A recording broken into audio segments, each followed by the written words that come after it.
ঠিক আছে? আমরা আজকে করাবো ক্যালকেরিয়া কাব।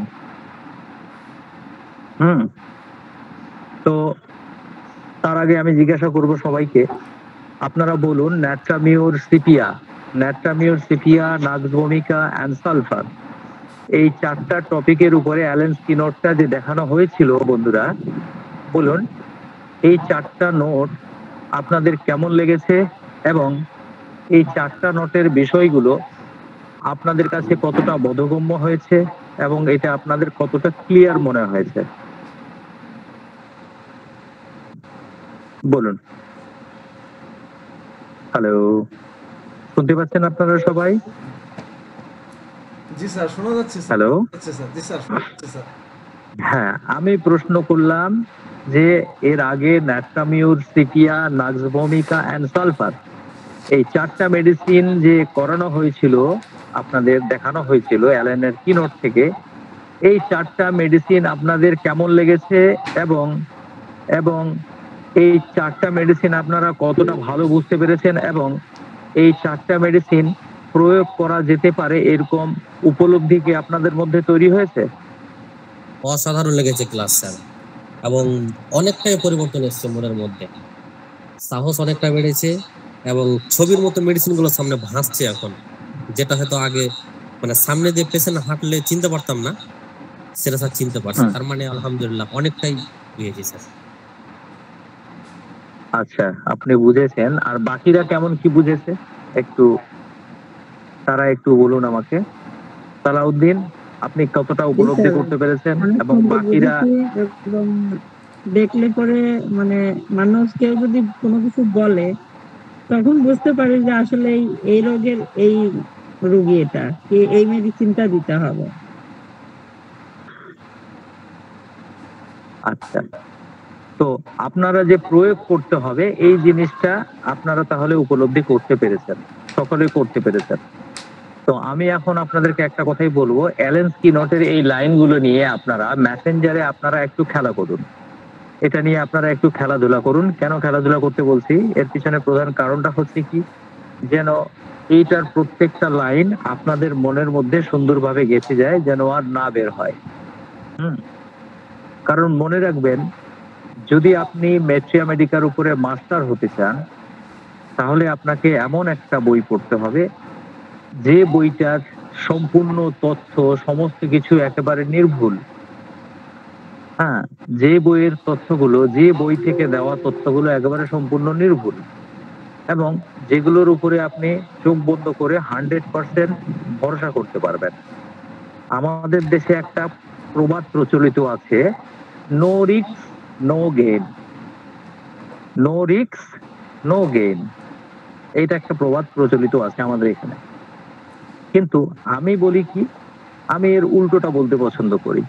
আমি বলতে পছন্দ করি no risk but full gain. অর্থাৎ অ্যালেন কিনোটটাতে আপনারা যদি পড়েন, অ্যালেনের যে কিনোট ম্যাথমেটিকাটা, এটা যদি আপনারা পড়েন তাহলে এখানে কোনো রিস্ক থাকবে না, একেবারে নো রিস্ক। কিন্তু লাভ হবে কতটা? পুরোটা লাভ হবে, ফুল লাভ হবে, সম্পূর্ণ লাভ হবে, অর্থাৎ পুরোটাই গেইন করতে পারবেন। সেই জন্য নো রিস্ক নো গেইন এই কথাটা ভুলে গিয়ে আপনারা বলতে শুরু করুন no risk but full gain. ঠিক আছে? কারণটা হচ্ছে কি, দেখেন, নো রিস্ক নো গেইন, আপনারা রিস্ক নিলেন কিন্তু পরে দেখা গেল কি আপনারা গেইন করতে পারলেন না, তাহলে তো মানে আপনাদের পরিশ্রমটা পণ্ড হয়ে গেল। তো সেই জন্য আমি বলছি নো রিস্ক, কোনো রিস্ক নেবেন না, কিন্তু গেইন পুরোটা হোক, ফুল গেইন হোক, এরকম একটা জিজ্ঞাসা, এরকম একটা জায়গা তৈরি হোক। হ্যাঁ, ফাতেমা হাত তুলেছেন, বলুন কি বলতে চান?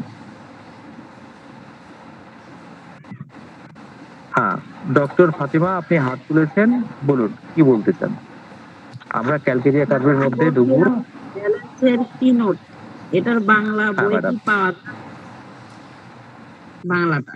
দেখেন ম্যাডাম, অ্যালেন কিনোটের বাংলা বই তো মার্কেটে अवेलेबल অনেক আছে, কিন্তু সেই বইগুলোতে সমস্যাটা হচ্ছে কি, যে সেখানে ওয়ার্ড মিনিং ট্রান্সলেট করা হয়েছে, অর্থাৎ মেডিসিনের যে ভাবধারা এই জায়গাটা ট্রান্সলেট করা হয়নি।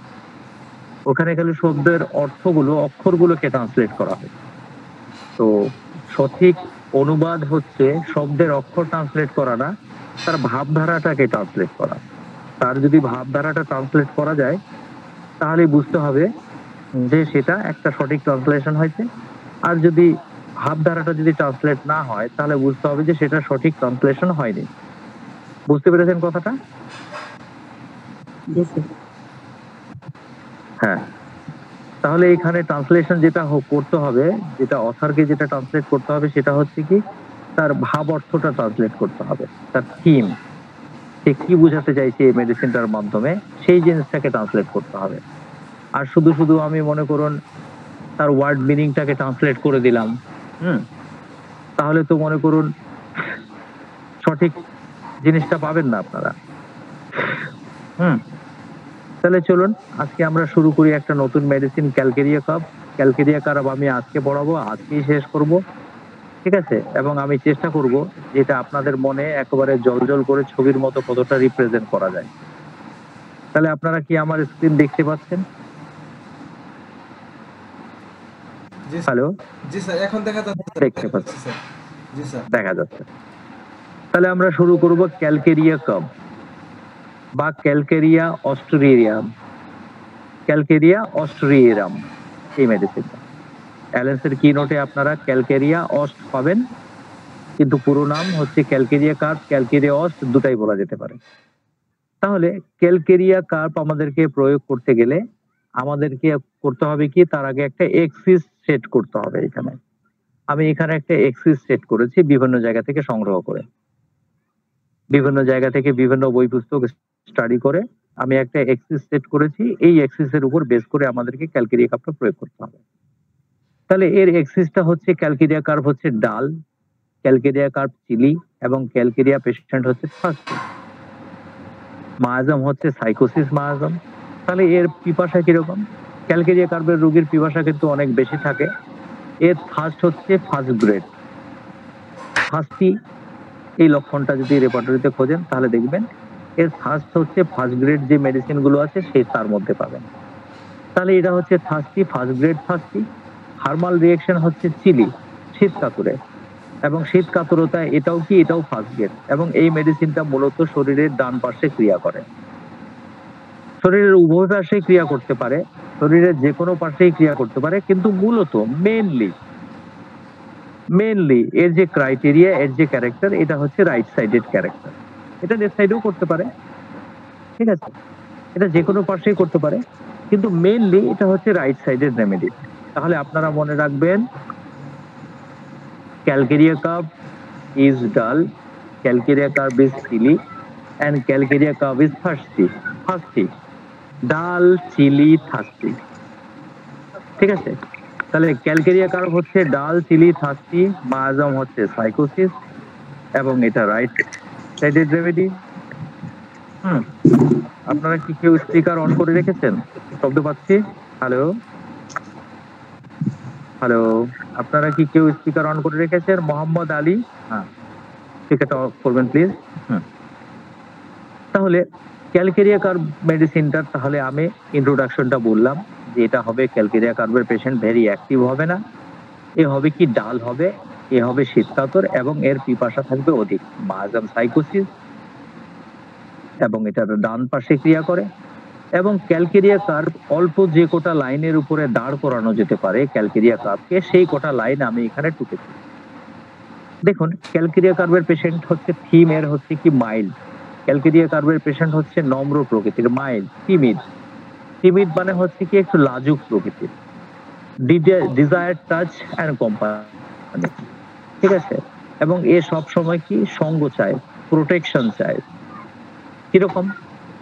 আপনারা গ্রামেগঞ্জের যারা যারা মানুষ আছেন তারা দেখতে পাবেন শীতকালে দেখা যায় কি এক রকমের শামুক, কারণ ক্যালকেরিয়া কার্বটা তৈরি হয় শামুকের খলস থেকে। শামুকের খলস থেকে যে চুন তৈরি হয়, সেই শামুকের খলস থেকে ক্যালকেরিয়া কার্ব মেডিসিনটা তৈরি হয়। আপনারা যারা যারা গ্রামেগঞ্জের মানুষ তারা দেখতে পাবেন যে গ্রামেগঞ্জে বিভিন্ন রাস্তাঘাটে স্বেচ্ছাসেবী জায়গাতে এক রকমের শামুক দেখা যায়। শামুকটা কিরকম? একটা খলসের মধ্যে থেকে লম্বা ভাবে সে বেরিয়ে এসেছে এবং তার আছে মাথার উপরে দুটা সুর, ঠিক আছে? হাতির যেরকম সুর থাকে এরকম দুটা সুর আছে, এবং তাকে যখনই আপনি টাচ করবেন সঙ্গে সঙ্গে দেখা যাবে কি সেটা গুটিয়ে ভিতরের দিকে চলে গেল। এবং সেটা দেখতে কিরকম হয়, সেটা দেখতে হয় ঠান্ডা স্যাঁতসেঁতে, এবং তার গায়ের রংটা দেখতে কেমন হয়, সেটা হচ্ছে কি একটু ভেজা ভেজা টাইপের হয়। তাহলে এই ধরনের আপনারা স্থল শামুকগুলো দেখেছেন নিশ্চয়ই, যে শামুকটা দেখবেন একটা শঙ্খের মতন তার খোলস আছে, সেখান থেকে একটা লম্বা বডি বেরোচ্ছে, তার বডির মাথায় দুটো শুঁড়ের মতন আছে, দুটো শিংয়ের মতন আছে। সেটাকে টাচ করলে ঠান্ডা অনুভব হবে, এবং টাচ করলে সঙ্গে সঙ্গেই যেমন সে ভিতরের দিকে গুটিয়ে যায়, এবং তার গায়েটা, তার শরীরটা দেখতে কিরকম ভেজা স্যাঁতসেঁতে। তাহলে এই জিনিসটা আপনারা ক্যালকেরিয়া কার্ভের মধ্যে দেখতে শুরু করবেন। কিরকম? এমন একটা ব্যক্তি যে একটু নম্র প্রকৃতির, একটু লাজুক প্রকৃতির, যে সবসময় কোম্পানি বা প্রোটেকশন চায়। কিরকম প্রোটেকশনের ব্যাপারটা বলতে গিয়ে আমি শামুকের উদাহরণটা দিলাম। দেখুন, শামুকটাকে যখনই আপনি টাচ করলেন তখন দেখা যাচ্ছে কি সে খোলসের ভিতরে ঢুকে গেল। তার মানে সে নিজেকে প্রোটেক্ট করে নিল, যেন তাকে আর কেউ আঘাত না করতে পারে। তাহলে ক্যালকেরিয়া কার্ভের পেশেন্টও হচ্ছে কি, সে কোনো রকমের রিস্ক নিতে বা কোনো কিছু করতে সে ভয় পায়। যখনই আপনি তাকে টাচ করবেন বা যখনই আপনি তাকে অ্যাটাক করতে যাবেন, তখন কি হবে? সে নিজেকে গুটিয়ে নেবে। সে কোনো রকমের রিস্ক নিতে পারবে না। ঠিক আছে? এবং সে কোনো দুঃসাহসী কাজও করতে পারবে না। ঠিক আছে? যখনই মনে হবে যে বিপজ্জনক একটা কোনো ব্যাপার আছে, সে সঙ্গে সঙ্গে নিজেকে গুটিয়ে নেবে। সে কোনো রিস্কের মধ্যে আর খেলতে যাবে না। ৩ নম্বর পয়েন্টস, ওয়ান্স মাদার্স টাচ। ছোট বাচ্চারা তার মায়ের স্পর্শ চায়, তার মায়ের সাথে থাকতে চায়। One sells specially of mother, তার মানে সে মায়ের প্রোটেকশনটা চায়। ৪ নম্বর হচ্ছে পার্সপিরেশন কোল্ড, ক্ল্যামি প্রফিউজ, তার শরীরের ঘামটা হচ্ছে ঠান্ডা হবে, ক্ল্যামি মানে চেটচেটে হবে, এবং প্রফিউজ মানে প্রচন্ড বেশি পরিমাণ হবে। ডিম খেতে পছন্দ করবে, মিষ্টি খেতে পছন্দ করবে। এবং থার্স্ট হচ্ছে ৬ নম্বর এক্সট্রিম থার্স্ট, প্রচন্ড পিপাসা। এতে কন্ট্রাডিকশন আছে। ক্যালকেরিয়া কার্ভের patient chilly but desire for icy cold drink. Calcarea কার্ভের পেশেন্ট প্রচন্ড শীত কাতুরে, কিন্তু তারপরেও সে আইসি মানে সে আইস, কোল্ড ড্রিঙ্কস এগুলো চাইবে। এলিমিনেশন, আমি ক্যালকেরিয়া কার্ভকে বাদ দিব কখন? If there is no anticipatory anxiety.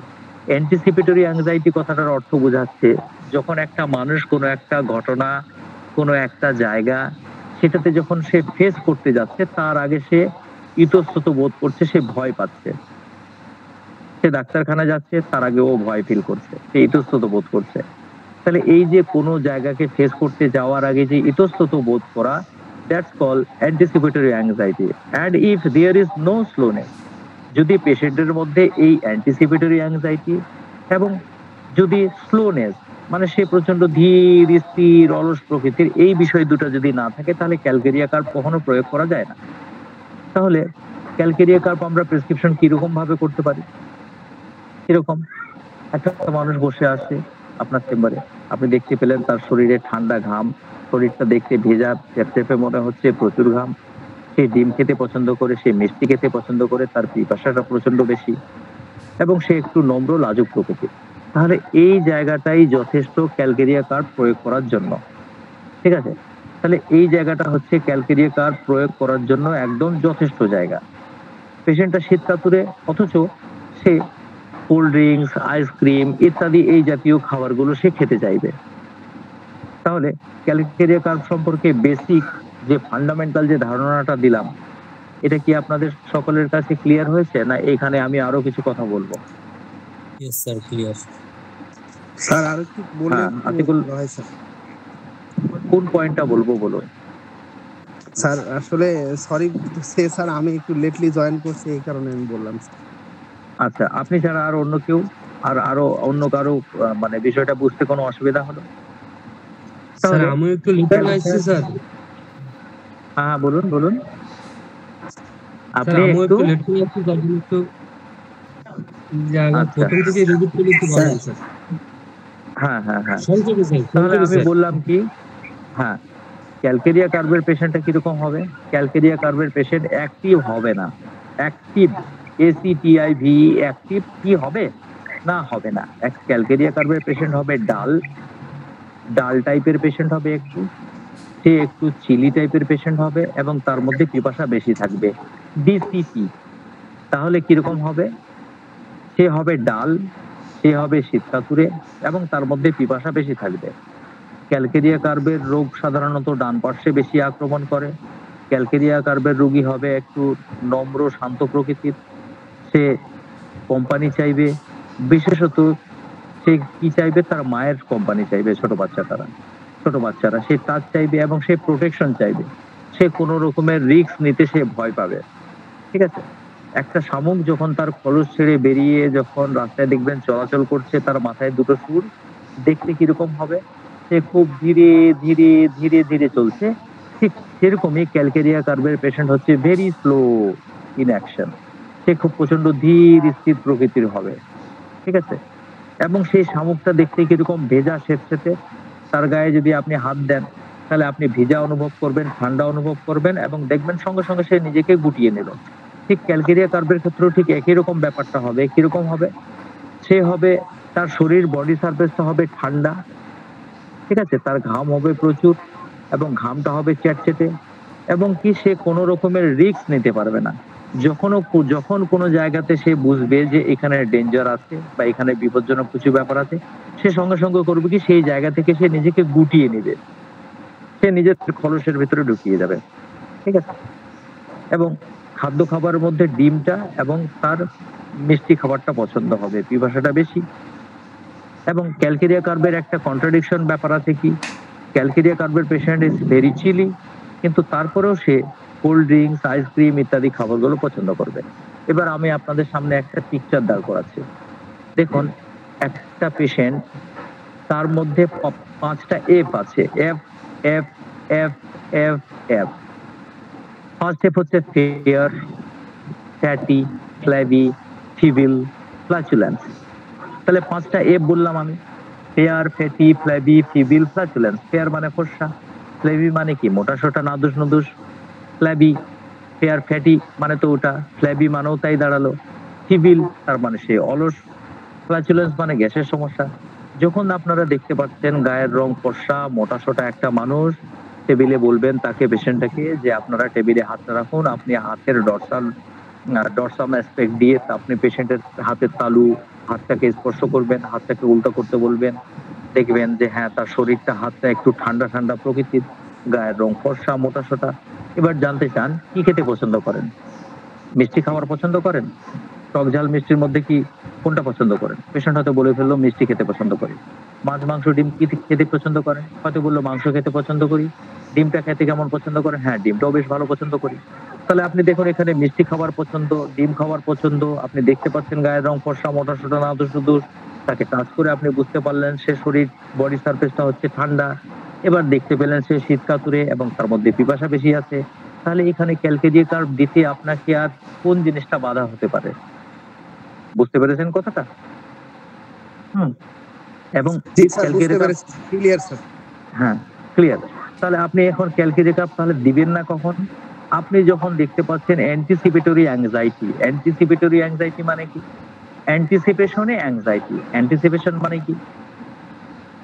যখন সে কোনো কাজ করতে যাচ্ছে, কারোর সাথে মিট করতে যাচ্ছে, কারোর সাথে সাক্ষাৎ করতে যাচ্ছে, বা কোনো একটা বিষয় ফেস করতে যাচ্ছে, এবং তাতে সেই জিনিসটা ফেস করতে গিয়ে সে ইতস্তত বোধ করছে, ভয় পাচ্ছে, এটাকে বলা হচ্ছে অ্যান্টিসিপেটরি অ্যাংজাইটি। যদি পেশেন্টের মধ্যে এই অ্যান্টিসিপেটরি অ্যাংজাইটিটা যদি না পাওয়া যায়, এবং পেশেন্ট যদি প্রচন্ড দ্রুতগামী পেশেন্ট হয়, তার মধ্যে যদি স্লো ব্যাপারটা যদি না থাকে, ধীর স্থির অলস যদি ব্যাপারটা না থাকে, তাহলে ক্যালকেরিয়া কার্ভ প্রয়োগ করা যায় না। তাহলে ক্যালকেরিয়া কার্ভ প্রয়োগ করার জায়গাটা, এর প্রয়োগের জায়গাটা কি আমি ক্লিয়ার করতে পেরেছি? In short? G sir, G sir, আলহামদুলিল্লাহ। হ্যাঁ, এবার তাহলে আসুন আমরা অ্যালেন স্কিনটের, এবার আমরা তাহলে ভেতরে ঢুকবো যে ডক্টর অ্যালেন তার ম্যাথমেটিকাতে ক্যালকেরিয়া কার্ভ সম্পর্কে আর কি বলছে। তাহলে আমি আমার নোটটাকে আমি ওপেন করলাম, আপনারা এখানে দেখুন। তাহলে ক্যালকেরিয়া কার্বনিকা এর সংক্ষিপ্ত নাম হচ্ছে CALC। রেপার্টরিতে যখন আপনি খুঁজবেন ক্যালকেরিয়া কার্ভ, তাহলে ওখানে আপনারা দেখতে পাবেন ক্যাল্ক, CALC ক্যাল্ক দেখতে পাবেন রেপার্টরিতে। এর কমন নেমটা কি? এর কমন নেম হচ্ছে মিডিল লেয়ার অফ ওয়েস্টার শিল। তার মানে হচ্ছে শামুকের খোলসটাকে ফাটালে শামুকের খোলসের ভিতরের দিকে যে সাদা মসৃণ অংশটা, যেটা থেকে চুন তৈরি হয়, সেই জায়গাটা থেকে আপনার ক্যালকেরিয়া কার্ভ এই মেডিসিনটা তৈরি হচ্ছে। ঠিক আছে, এর কেমিক্যাল ফর্মুলা কি? এর কেমিক্যাল ফর্মুলা হচ্ছে ক্যালসিয়াম কার্বনেট। ঠিক আছে, মানে পানে যে চুনটা খাই আমরা বা খৈনিতে যে চুনটা ব্যবহার হয়, এই যে ক্যালসিয়াম কার্বনেটটা, এই ক্যালসিয়াম কার্বনেটটাই হচ্ছে এর কেমিক্যাল ফর্মুলা। আমি একবারে মানে চলতি ভাষায় বলে ফেললাম। তাহলে ক্যালকেরিয়া কার্ব এই মেডিসিনটাতে পীড়ার কারণ, রোগের কারণগুলো আমরা কি কি দেখব? এখানে আমরা পীড়ার কারণগুলো দেখব। ত্রুটিপূর্ণ আত্তীকরণের ফলে উৎপন্ন ব্যাধি, সঠিক বা সম্পূর্ণভাবে হাড় গঠিত না হওয়া, শিশু হাঁটতে বা দাঁড়াতে শিখে দেরিতে, অথবা হাঁটার ইচ্ছা বা চেষ্টা কোনোটাই করে না, শরীরের ঘাম চাপা পড়ার ফলে উৎপন্ন ব্যাধি, ঠান্ডা স্বেচ্ছেতে মেঝের উপরে দাঁড়িয়ে থাকার ফলে, অথবা ঠান্ডা জলে দাঁড়িয়ে কাজ করার ফলে, অথবা ঠান্ডা কাদামাটি নিয়ে কাজ করার ফলে মূর্তিকার ও কর্মীদের ইউরেমিয়া, অথবা অন্য যে কোনো রকমের রোগ। তাহলে এখানে দেখুন প্রথম লাইনটা বললাম ত্রুটিপূর্ণ আত্তীকরণের ফলে উৎপন্ন ব্যাধি। তাহলে আত্তীকরণটা হচ্ছে কি? অ্যাসিমিলেশন। যখন একটা মানুষ খাবারটা খাচ্ছে, সেটা ডাইজেশন হচ্ছে, সেটা ডাইজেশন হওয়ার পর তার থেকে যে ফুড ম্যাটেরিয়ালস এবং নিউট্রিশনটা যেটা আছে তার শরীরের বিভিন্ন জায়গাতে এটা ডিস্ট্রিবিউট হচ্ছে। তাহলে এই ডিস্ট্রিবিউশনের জায়গাটা, এই যে মনে করুন অ্যাসিমিলেশন বা আত্তীকরণ বাংলাতে বলা হচ্ছে, এই আত্তীকরণের জায়গাটা বা অ্যাসিমিলেশনের জায়গাটা যদি ত্রুটিপূর্ণ হয়, তাহলে এই ত্রুটিপূর্ণ আত্তীকরণের ফলে যদি উৎপন্ন ব্যাধি হয়, তাহলে ক্যালকেরিয়া কার্বের কথা চিন্তা ভাবনা করতে পারি।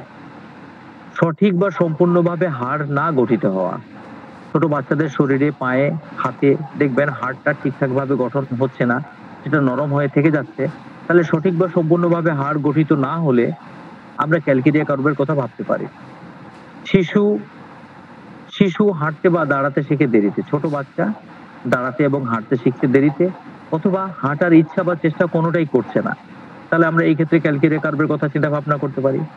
শরীরের ঘাম চাপা পড়ার ফলে উৎপন্ন ব্যাধি, শরীরটা প্রচন্ড ঘেমে গেছে, ঘামটা শরীরে বসে গেছে এবং বসে যাওয়ার ফলে যদি কোনো রোগ ব্যাধি তৈরি হয়, তাহলে সেই ক্ষেত্রে আমরা ক্যালকেরিয়া কার্বের কথা চিন্তা ভাবনা করতে পারি। ঠিক আছে, ঠান্ডা স্বেচ্ছেতে মেঝের উপরে দাঁড়িয়ে থাকার ফলে, অথবা ঠান্ডা জলে দাঁড়িয়ে কাজ করার ফলে যদি কোনো রোগ ব্যাধি উৎপন্ন হয়, তাহলে আমরা ক্যালকেরিয়ার কথা চিন্তা ভাবনা করতে পারি। অথবা কাদামাটি নিয়ে যে মূর্তিকাররা বিভিন্ন রকমের মূর্তি বানায়, এই সমস্ত মূর্তিকাররা কাদামাটি নিয়ে যারা কাজ করে, অথবা ওখানে যে কর্মীরা, এই কর্মীরা যদি সেখানে কাদামাটি নিয়ে কাজ করে, তাহলে তার ফলে যদি তাদের ইউরেমিয়া তৈরি হয়, তাহলে আমরা ক্যালকেরিয়া কার্বের কথা চিন্তা ভাবনা করতে পারি। ইউরেমিয়াটা কি? তাহলে আমাদের শরীরে যে আপনার ইউরিয়া এবং ক্রিয়েটিনিন যেটা আছে, যেটা আমাদের শরীর থেকে মূত্রের মাধ্যমে শরীর থেকে বাইরে বেরিয়ে যায়, যদি কিডনির ফাংশনটা যদি গন্ডগোল হয়ে যায়, রেনাল ফেলিওর যদি হয়, ক্রনিক কিডনি ডিজিজ যদি হয়, সিকেডি যদি হয়, বা কিডনি ড্যামেজ যদি আমরা চলতি ভাষায় আমরা যেটাকে কিডনি ড্যামেজ বলি, এই ধরনের যদি সিচুয়েশন হয়, আমরা দেখতে পাচ্ছি যে লোকটার কিডনি ড্যামেজ হয়েছে, অর্থাৎ তার শরীরের ইউরিয়া এবং ক্রিয়েটিনিন নর্মালি 40-এর নিচে থাকে, যদি ওটা 40-এর উপরে যদি হয়ে যায়, তাহলে বোঝা যাবে যে তার কিডনি শরীর থেকে ইউরিয়াটাকে ভালো রকম করে বের করতে পারছে না, যে ইউরিয়াটা শরীরে জমে গিয়ে রক্ত যদি দূষিত করে ফেলে। এরকম লোক যদি আমরা হিস্ট্রি নিয়ে যদি দেখি যে ও ঠান্ডা কাদামাটি মূর্তি এগুলোর কাজকর্ম করে, বা ঠান্ডা মেঝেতে থাকে, বা স্বেচ্ছেতে জায়গায় কাজ করে, বা স্বেচ্ছেতে আবহাওয়ায় এসে বসবাস করে, তাহলে আমরা সেই ক্ষেত্রে ক্যালকেরিয়া কার্বের কথা চিন্তা ভাবনা করতে পারি। তাহলে ইউরেমিয়াটা কি, এটা ক্লিয়ার হলো।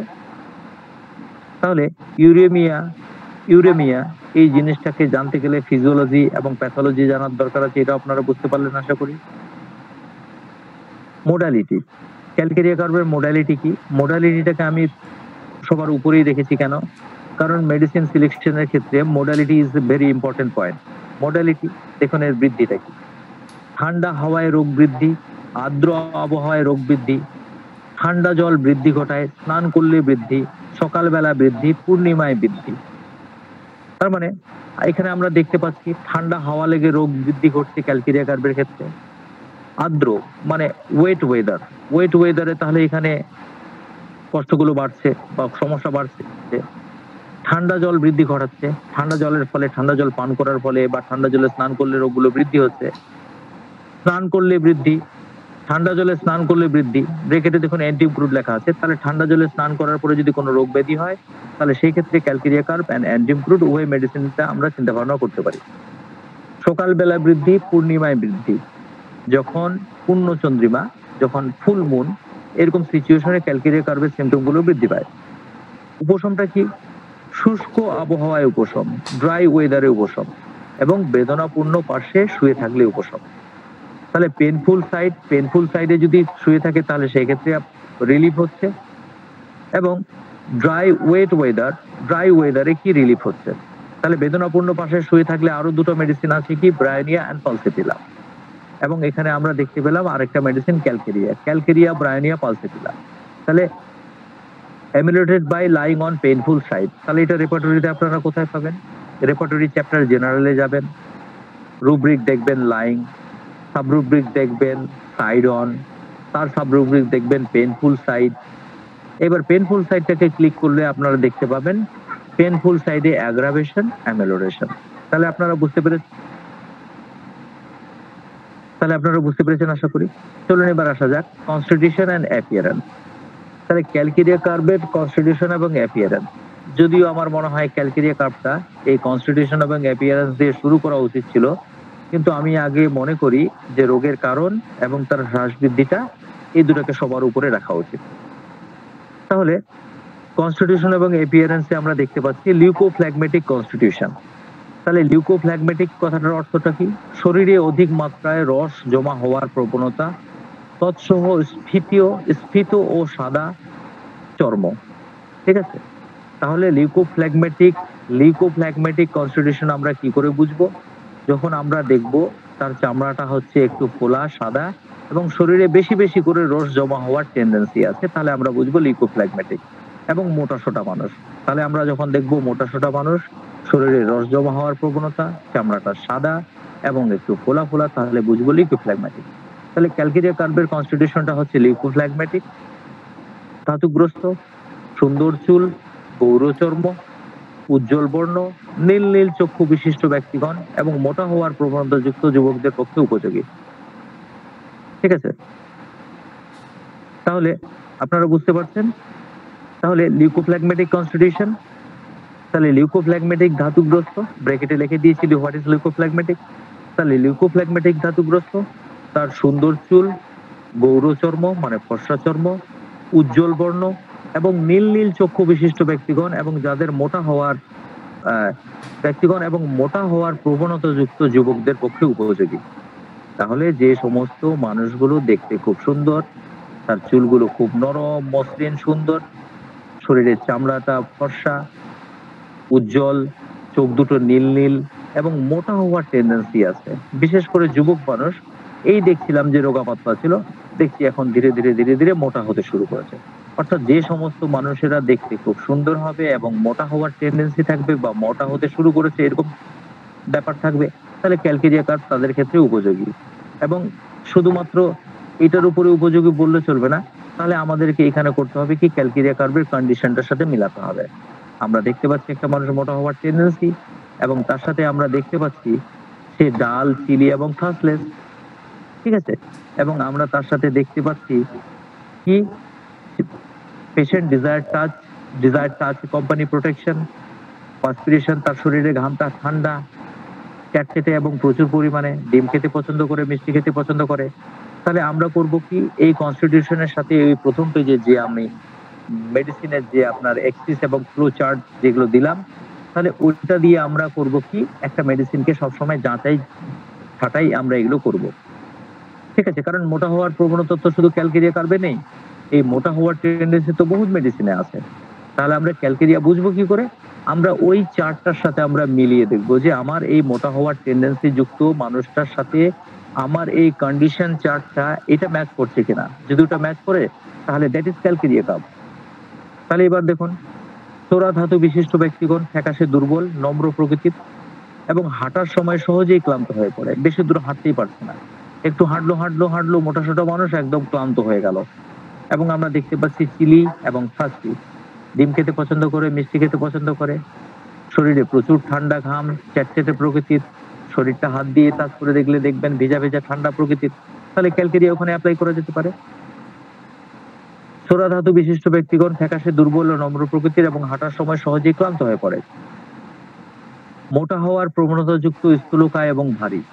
তার মোটা হওয়ার টেন্ডেন্সি, সে স্থূলকায় মানে বিশাল শরীর এবং ভারী প্রকৃতি, তাহলে ক্যালকেরিয়া।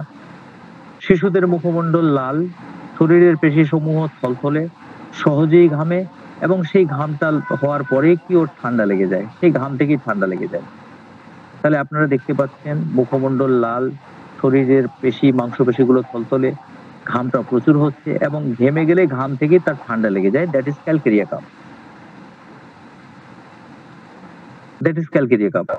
বৃহৎ উদর, উদর মানে পেট, বড় সাইজের পেট ও মস্তক এবং মাথাটা, তাহলে বড় সাইজের মাথা এবং পেট। ব্রহ্মতালু মানে ফ্রন্টানেলস, তাহলে মানুষের মাথায় যে হাড়গুলো আছে এটাকে বলা হচ্ছে ক্রেনিয়াল বোন। মানুষের মাথায় 8 রকমের ক্রেনিয়াল বোন থাকে এবং এই ক্রেনিয়াল বোন গুলো যে জায়গাতে একটা আরেকটার সাথে জুড়ে আছে সেটাকে বলা হচ্ছে সুচার।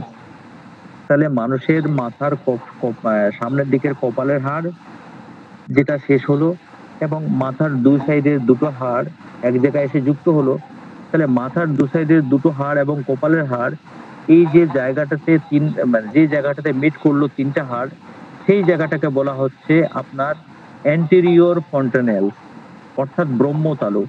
তাহলে এবার বুঝতে পেরেছেন ফন্টানেলস কাকে বলে।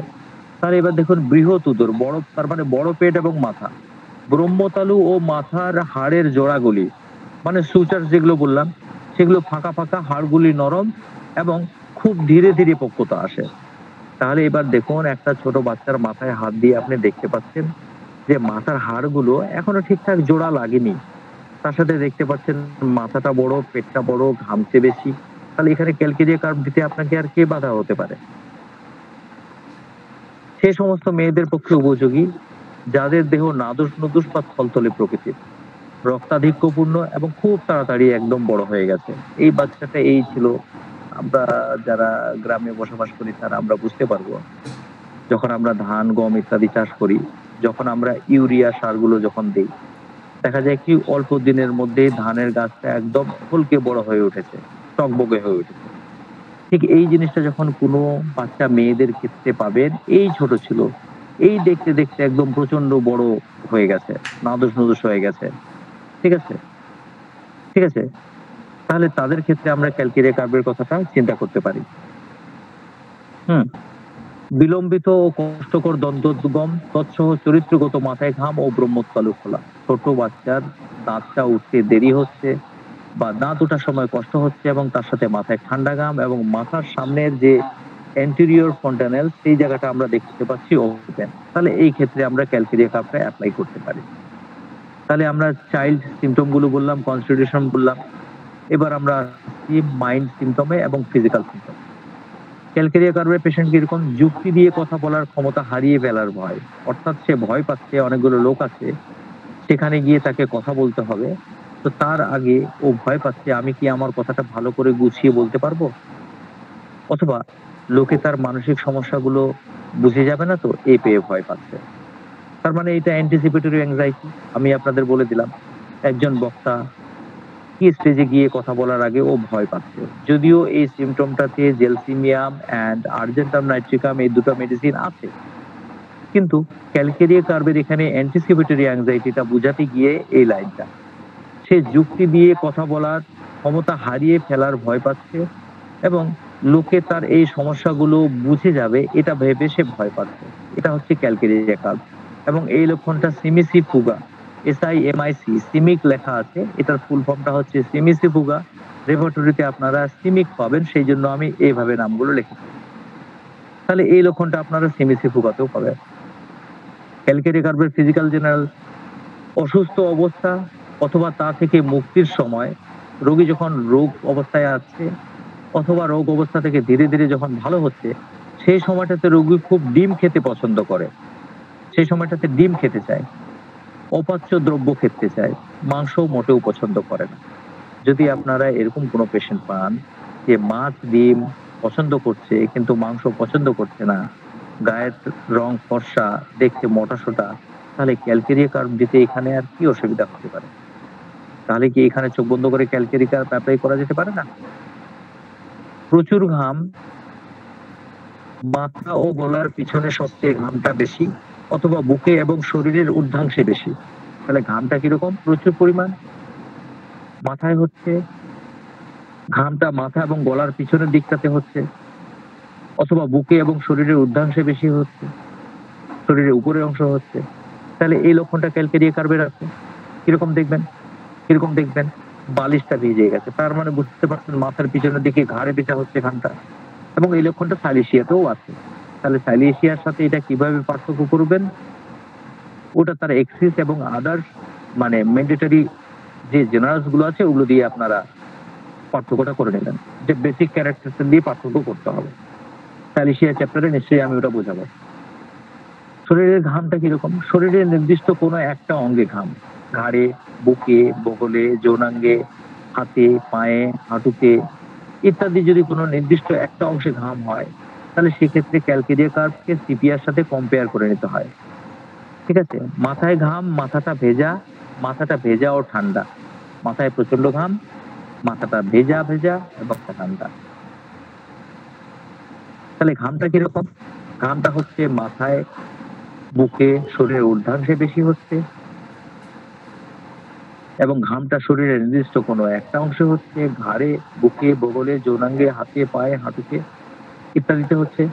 মাথায় ঘাম এবং মাথাটা ভেজা ভেজা এবং ঠান্ডা। এবং পেশেন্ট নির্মল বায়ুর আকাঙ্ক্ষা করে, ঘরের ভেতরে থাকবার সময় নির্মল বায়ুর আকাঙ্ক্ষা করে, যেটা তাকে অনুপ্রাণিত করে, উপকৃত করে এবং বল বৃদ্ধি করে। অর্থাৎ ওপেন ইয়ারে যদি পেশেন্ট থাকে, তাহলে সে সুস্থ বোধ করে, সে আনন্দ বোধ করে, সে নিজেকে মানে তার উইকনেসটা কমে যায় এবং নিজেকে সে এনার্জেটিক ফিল করে। Compare with pulsatilla and sulphur. তাহলে open air desire for open air, তাহলে পালসিটিলা সালফার।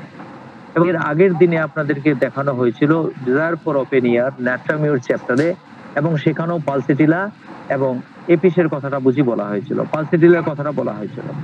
তাহলে আপনারা এইভাবে দেখবেন, যদি পেশেন্টের মধ্যে যদি দেখেন যে ওপেন ইয়ার ডিজায়ার ফর, তাহলে ক্যালকেরিয়া, সালফার, পালসিটিলা, আবার ন্যাট্রামিউর পেয়ে গেলেন। তাহলে আপনার মাইন্ডের মধ্যে এটা কি হলো? একটা মাইন্ড রেপার্টরি তৈরি হয়ে গেল। ঠিক আছে? তাহলে আপনার মাইন্ডে একটা রেপার্টরি তৈরি হলো। কিরকম রেপার্টরি? এটা হচ্ছে একটা ক্লিনিক্যাল রেপার্টরি। খোলামেলা বায়ুতে আপনি দেখতে পাচ্ছেন পেশেন্ট পিপাসা নেই, খোলামেলা বায়ু আকাঙ্ক্ষা করছে, দেখতে একটু নরম লাজুক প্রকৃতির মানুষ, তাহলে পালসিটিলা হয়ে গেল। যদি হাতের তলায় জ্বালা, পায়ের তলায় জ্বালা যদি দেখতে পাচ্ছেন, পেশেন্টটা অস্থির প্রকৃতির কিন্তু খোলামেলা বায়ু চাইছে, তাহলে তার জন্য মেডিসিনটা সালফার। কিন্তু আপনারা দেখতে পাচ্ছেন ঠান্ডা জলে স্নান করলে আরাম পাচ্ছে, লবণ খেতে পছন্দ করছে, প্রচন্ড গরম কাতর, ঠিক আছে, কনস্টিপেশনের ধাত, তাহলে ন্যাট্রামিউর। যদি দেখেন মুক্ত বায়ুর আকাঙ্ক্ষা করছে কিন্তু পেশেন্টটা হচ্ছে নাদুস নদুস মোটা সোটা, তাহলে সেক্ষেত্রে ক্যালকেরিয়া কার্ভ।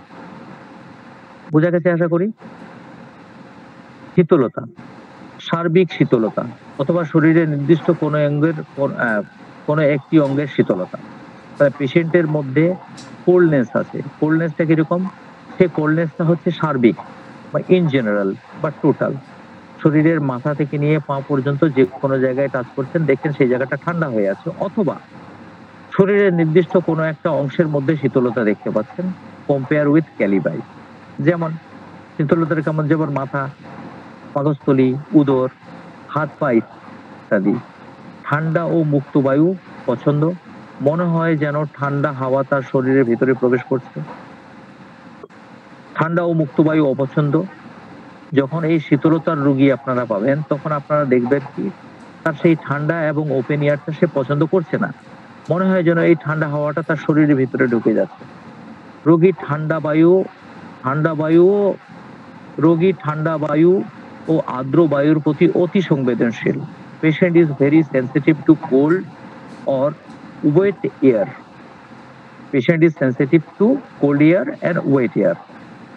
যে বায়ুটাতে জলের পরিমাণটা বেশি আছে, যেটা আর্দ্র, এবং যে বায়ুটা ঠান্ডা, এই বায়ুটার প্রতি রোগীটা প্রচন্ড সেন্সিটিভ, যাকে বলা হচ্ছে হাইপার সেন্সিটিভ অথবা সংবেদনশীল।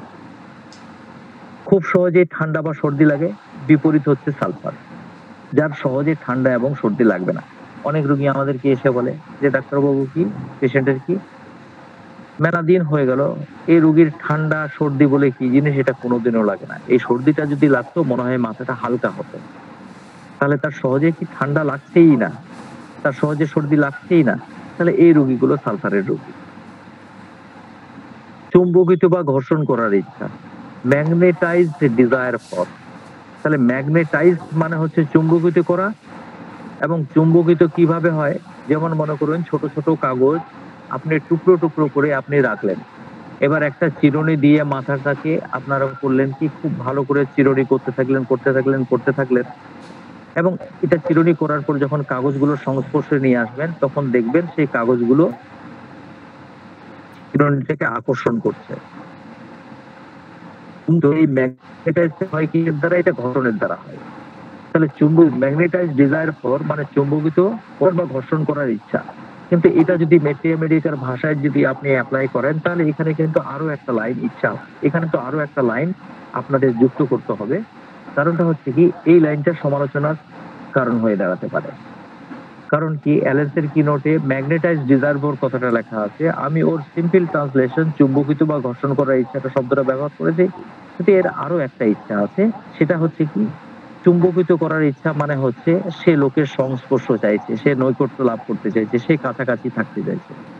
ঠিক আছে, তাহলে ম্যাগনেটাইজ ডিজায়ার ফর বলতে আমরা ম্যাথমেটিক্যাল ভাষায় আমরা সেটাকেও বুঝতে পারবো, বা সেই ভাষাটা বেশি সহজ হবে। যেহেতু এটা আমার অনেক আগে করার, যেহেতু তাহলে আমি এই লাইনটাকে আমি চেঞ্জ করে দিতাম, অবশ্যই এটা আমি চেঞ্জ করবো এই লাইনটা, এখানে পাশাপাশি আরেকটা লাইন যুক্ত করতাম। তাহলে হাড়গুলির বক্রতা, কার্ভেচার অফ দ্য বোন, শরীরের হাড়গুলো যদি বাঁকা হয়ে যায়, কার্ভেচার অফ দ্য যদি বোন আমরা ক্যারিয়া কার্ভের কথা ভাবতে পারি, বিশেষত মেরুদণ্ড ও দীর্ঘাস্থিগুলির বক্রতা। তাহলে শরীরের মেরুদণ্ডের বক্রতা এবং দীর্ঘাস্থিগুলির বক্রতা, তাহলে শরীরের দীর্ঘাস্থিগুলো কোনটা কোনটা বলুন, শরীরের দীর্ঘ দীর্ঘ অস্থিগুলো কোনটা, শরীরের বড় বড় হাড় কোনগুলো হাতের হাড়, বলতে পারেন? পায়ের হাড় গুলো। নাম বলতে হবে।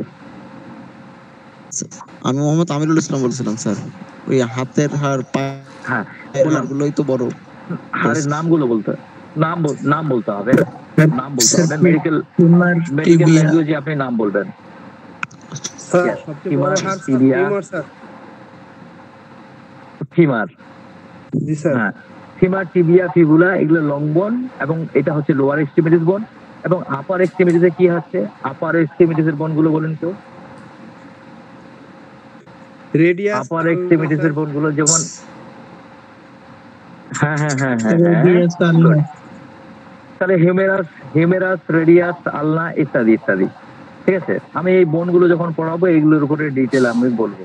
ঠিক আছে, তাহলে femur, tibia, fibula, humerus, radius, আলনা হয়ে গেল। তাহলে এগুলো হচ্ছে দীর্ঘাস্থি। তাহলে যদি আপনি দেখেন মেরুদণ্ডের হাড়ের বক্রতা এবং এই যে দীর্ঘ অস্থিগুলোর বক্রতা, যেমন হাত পা বিকৃত ও বাঁকা বাঁকা, তাহলে পা দুটো যদি বাঁকা বাঁকা হয় তাহলে ওটাকে মেডিকেল টার্মে বলতে হবে বো লেগ, বিউডব্লিউ বো লেগ, এলইজি লেগ। তাহলে পা দুটো বাঁকা বাঁকা হলে ওটাকে বলতে হবে বো লেগ। যদি আমরা এই ধরনের যদি কোনো কম বয়সী পেশেন্ট পাই যে হাড়গুলো বাঁকা বাঁকা কার্ভেচার হয়ে যাচ্ছে, বিশেষ করে বড় বড় বোনগুলো, যেমন স্পাইন মানে মেরুদণ্ডের হাড় এবং শরীরের বড় বড় হাড়গুলোর কার্ভেচার হচ্ছে। আচ্ছা তাহলে একটা কথা বলুন, যদি মানুষের সার্ভাইকাল স্পন্ডিলাইটিস হয় এবং ওটা দীর্ঘদিন থাকার পর যদি ওখানে সার্ভাইকাল স্পন্ডাইলোসিস যদি হয়, তাহলে আমরা ক্যালকেরিয়া কার্ভের কথা ভাবতে পারি। যদি কারো সার্ভাইকাল স্পন্ডাইলোসিস হয়, সার্ভাইকাল মানে হচ্ছে মানুষের গলায় ঘাড়ে হাড়গুলো, ছোট ছোট যে হাড়গুলো আছে সেগুলো ছোট ছোট হাড়ের টুকরোগুলোকে বলা হচ্ছে ভার্টিব্রা। তাহলে মানুষের ঘাড়ে, মানুষের মাথা থেকে ঘাড় পর্যন্ত যে সংযুক্ত হাড়টা, ঘাড়ের পিছনের দিকে গর্দনটা, সেটা 7খানা হাড্ডি নিয়ে তৈরি, যেটাকে বলা হচ্ছে সার্ভাইকাল স্পাইন। এবং সেই ছোট ছোট হাড়গুলোর টুকরোগুলোকে বলা হচ্ছে সার্ভাইকাল ভার্টিব্রা। তাহলে মানুষের মাথার নিচ থেকে শুরু করে হাড় থেকে গলার পিছনের দিক থেকে শুরু করে কোমরের নিচ পর্যন্ত যে সম্পূর্ণ মেরুদণ্ডটা আছে, এই মেরুদণ্ডটাকে বলা হচ্ছে আপনার স্পাইন। ঠিক আছে? তো এই মেরুদণ্ডের যে ঘাড়ের অংশটা, যেখানে 7খানা হাড় থাকে, সেই হাড়টাতে যদি বক্রতা চলে আসে তাহলে ওটাকে বলা হচ্ছে curvature of the cervical spine অথবা সার্ভাইকাল স্পন্ডাইলোসিস। স্পন্ডিলাইসিস নয় কিন্তু, স্পন্ডাইলোসিস। তাহলে সার্ভাইকাল স্পন্ডাইলোসিস কি আমি সংক্ষেপে বোঝাতে পারলাম? জি স্যার, থ্যাংক ইউ স্যার, সুন্দর বুঝেছি স্যার। বলুন। হ্যাঁ হ্যাঁ, যখন আমি অ্যানাটমি পড়াবো তখন মানুষের মেরুদণ্ডের যে এই টোটাল 33খানা যে হাড় আছে, হাড়ে আছে 7টা, তার নিচে শুরু হচ্ছে 12টা, কোমরে আছে 5টা, পশ্চাৎদেশে আছে 5টা এবং লেজে আছে 4টা। এইভাবে যে টোটাল হাড়গুলো আছে এগুলোর প্রত্যেকটার আলাদা আলাদা করে নাম, তার গঠন এবং তার স্ট্রাকচার এবং তার সংখ্যা কতগুলো, ঠিক আছে, এগুলো আমি আপনাদেরকে অ্যানাটমিটা পড়ানোর সময় কিন্তু এগুলো বলবো। তাহলে দেখুন, হাড়গুলির বক্রতা, কার্ভেচার অফ দ্য বোন, বিশেষত মেরুদণ্ড ও দীর্ঘাস্থিগুলির বক্রতা। তাহলে মেরুদণ্ডের ঘাড় থেকে নিয়ে শুরু করে কোমরের নিচ পর্যন্ত এই যে ঘাড়টা আছে এর মধ্যে বক্রতা হলে তাহলে আমরা ক্যালকেরিয়া কার্ভের কথা চিন্তা করতে পারি। আপনারা যদি রেপার্টরিতে দেখেন 3খানা মেডিসিন পাবেন, ক্যালকেরিয়া, ফসফরাস অ্যান্ড সিফিলিনাম। দেখে নিন একটু রেপার্টরিতে, আপনারা এই সুযোগে দেখে নেন। কোথায় যাবেন? আপনারা যাবেন ব্যাকে, back, BACK, back, curvature, CUR, curvature of the spine. তাহলে মেরুদণ্ডের হাড়ের বক্রতা, স্পাইনের বক্রতা, অর্থাৎটাকে খুলে দিই। দেখুন কার্ভেচার অফ দ্য স্পাইন, এই সিমটমটা দেখুন, কার্ভেচার অফ দ্য স্পাইন। তাহলে এখানে প্রধান প্রধান মেডিসিন গুলো দেখুন, asafoetida, calcarea, calcarea fluor, calcarea sulph. দেখুন ক্যালকেরিয়া কার্ভটা এখানে কিন্তু ডোমিনেট করছে মেন গ্রেডেশনে। মার্কর, ফসফরিক অ্যাসিড, সাইলিশিয়া, সালফার। কিন্তু curvature of the cervical spine, curvature of the cervical spine যদি হয়, দেখুন সার্ভাইকাল স্পাইন এই যে পাওয়া গেছে, দেখেন এখানে মেডিসিন কতগুলো, দেখুন এখানে ক্যালকেরিয়া, তারপরে মেডিসিন এখানে ফসফরাস, তারপরে এখানে মেডিসিন এখানে সিফিলিনাম। কিন্তু এখানে আপনারা বলবেন যে স্যার এখানে লাইকোপোডিয়াম এবং পালসিটিলাটাকে কেন আপনি বললেন না? দেখুন পালসিটিলাটা এবং লাইকোপোডিয়ামটা তীর চিহ্ন দিয়ে নিচের দিকে দেখানো আছে, তার মানেটা দাঁড়ালো এটা নিচের কোনো সাবরুব্রিক থেকে টুকে এই মেডিসিন গুলোকে এখানে অ্যাড করা হয়েছে এবং যেগুলো অপেক্ষায় আছে কনফার্ম হওয়ার, কেউ এটাকে এসে কনফার্ম করে এটাকে স্বীকৃতি দিবে তার জন্য। তাহলে এখানে মেন রেপার্টরিতে আপনারা যদি দেখেন তাহলে পাবেন calcarea carb, phosphorus and syphilinum. তাহলে curvature of the cervical spine তাহলে খুঁজবেন কিভাবে? তাহলে খুঁজবেন আপনারা chapter back, rubric curvature of the spine, sub rubric হচ্ছে কার্ভেচার অফ দ্য স্পাইন এবং তার সাব রুব্রিক হচ্ছে আপনার কি সার্ভাইকাল স্পাইন, সার্ভাইকাল রিজিয়ন, তার সাব রুব্রিক হচ্ছে সার্ভাইকাল রিজিয়ন। তাহলে ডরসাল রিজিয়ন কোনটা? তাহলে গর্দনের যে 7টা হাড্ডি সেখান থেকে শুরু করে পিঠের যে 12টা হাড্ডি, এটা হচ্ছে ডরসাল রিজিয়ন। যদি এই জায়গাটাতে যদি কোনো সমস্যা হয় তাহলে ডরসাল রিজিয়ন এই রুব্রিকটাকে ইউজ করবেন, ঠিক আছে। তারপরে লাম্বার রিজিয়ন, কোমর যদি হয় তাহলে এই রুব্রিকটাকে ইউজ করবেন। আর যদি মনে করেন না আমি ওভারঅল ভার্টিব্রাটাই ধরবো, পুরো মেরুদণ্ডটাকেই ধরতে চাই, আমি কোনো পার্টিকুলার যেতে চাই না, আমি জেনারেল অ্যানালিসিস করতে চাই, তাহলে ভার্টিব্রাটা ধরবেন আপনি। তাহলে এবারকার দেখুন, তাহলে হাড়গুলির বক্রতা, বিশেষত মেরুদণ্ড ও দীর্ঘাস্থিগুলির বক্রতা, হাত পা বিকৃত বাঁকা বাঁকা এবং অস্থিগুলি বাড়ে অনিয়মিতভাবে এবং হাড়গুলো যে বাড়ছে, বৃদ্ধি পাচ্ছে, সেটা ইরেগুলার ভাবে বাড়ছে। তাহলে আমি ইতিমধ্যে আপনাদের মাইন্ড, ফিজিক্যাল, জেনারেলস পর্যন্ত আমি ক্লিয়ার করে দিলাম। তাহলে এই পর্যন্তই থাকবে না বাকিগুলোকে আমাকে বলতে হবে? আচ্ছা, বেশি বড় নেই, অল্প আছে। মাথা, ঘুমের সময় মাথায় প্রচুর ঘাম হয় এবং অনেক দূর পর্যন্ত মাথার বালিশটা ভিজে যায়। Compare silicea and sanicula. ছোট বাচ্চারা এবং বড় মানুষেরা কেউ যখন শুয়ে থাকছে দেখবেন মাথাটা ভিজে গেছে, বালিশটাও ভিজে গেছে এবং বালিশটা ভিজে যাওয়ার ফলে বালিশে দেখবেন মাথার যে জায়গা পর্যন্ত সেটা টাচ করেছিল তার অনেক দূর পর্যন্ত ঘামে ভিজে গেছে একদম সারাউন্ডিং ভাবে। ব্র্যাকেটে সেনিকিউলা সিলিকা। রেসপিরেটরি সিস্টেমটা দেখেন, লম্বা, পাতলা, দ্রুত বেড়ে ওঠা যুবকদের ফুসফুসে রোগ। তাহলে ক্যালকেরিয়া কার্ভ সম্পর্কে আমরা কনস্টিটিউশন পোর্শনে আমরা কি জানলাম? আমরা কনস্টিটিউশন পোর্শনে জানলাম লিউকোফ্ল্যাগমেটিক, আমরা জানলাম লিউকোফ্ল্যাগমেটিক। তারপরে সুন্দর চুল, গৌর চর্ম, নীল নীল চোখ, মোটা হওয়ার প্রবণতা যুক্ত যুবক, মোটা হওয়ার প্রবণতা যুক্ত, স্থূলকায়, ভারী, ঠিক আছে। নম্র প্রকৃতির, হাঁটার সময় সহজেই ক্লান্ত হয়ে পড়ে। বৃহৎ উদর মস্তক, ব্রহ্মতালু, বৃহৎ উদর ও মস্তক, ব্রহ্মতালু, এটা দেখলেন। যে সমস্ত মেয়েরা বালিকারা যাদের দেহটা নাদুস নুদুস থলথলে, রক্তাধিক্যপূর্ণ, তাড়াতাড়ি বেড়ে উঠেছে, তাহলে আমরা ওভারঅল জানতে পারলাম ক্যালকেরিয়া কার্ভ মানে হচ্ছে মোটা সোটা নাদুস নুদুস ব্যাপার। কিন্তু রেসপিরেটরি সিস্টেমে আপনারা দেখেন এখানে লম্বা, পাতলা, দ্রুত বেড়ে ওঠা যুবকদের ফুসফুসের রোগ। অর্থাৎ যে সমস্ত যুবকেরা গায়ের কি যারা হচ্ছে একটু পাতলা, একটু লম্বা এবং খুব তাড়াতাড়ি বড় হয়ে গেছে, খুব তাড়াতাড়ি বেড়ে উঠেছে, সেই সমস্ত যুবকদের যদি ফুসফুসের রোগ হয় তাহলে এখানে কিন্তু ক্যালকেরিয়া কার্ভের কনস্টিটিউশনটা কিন্তু আলাদা রকম দেখাচ্ছে। তাহলে এ থেকে বোঝা যাচ্ছে যে ফুসফুসের রোগে আক্রান্ত রোগা পাতলা লোকেদেরও ক্যালকেরিয়া কার্ভটা প্রয়োগ করা যায়। ডান ফুসফুসের ঊর্ধ্ব তৃতীয়াংশ আক্রান্ত হয় ক্যালকেরিয়া কার্ভে। তাহলে ক্যালকেরিয়া কার্ভের রোগীর যদি ফুসফুসের রোগটা দেখেন তাহলে কোথায় থাকবেন সেটা? সেটা ফুসফুসের ঊর্ধ্ব তৃতীয়াংশ। অর্থাৎ একটা ফুসফুসকে আমরা তিনটা ভাগে ভাগ করি। আপার লোব মানে উপরের অংশ, ঠিক আছে। তাহলে আমরা ফুসফুসটাকে মনে করুন এই যে দেখুন এটা একটা ফুসফুস, এটা একটা লাংস, এইটা একটা লাংস, ব্রঙ্কিয়াল টিউব, ফুসফুসের তিনটা অংশ। এই দেখুন এটা হচ্ছে আপার লোব, তারপরের অংশটা হচ্ছে মিডিল লোব এবং তার নিচের অংশটা হচ্ছে লোয়ার লোব। তাহলে ফুসফুসের তিনটা অংশ, আপার লোব, তাহলে upper lobe, middle lobe, lower lobe. তাহলে ফুসফুসের অংশটা হচ্ছে এই লোবগুলো, আপনারা বুঝতে পারলেন।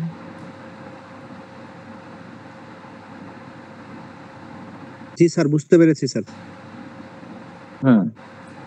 তাহলে এই লোবগুলো আপনারা বুঝতে পেরেছেন। তাহলে এটাকে আমি ইরেজ করি এখন।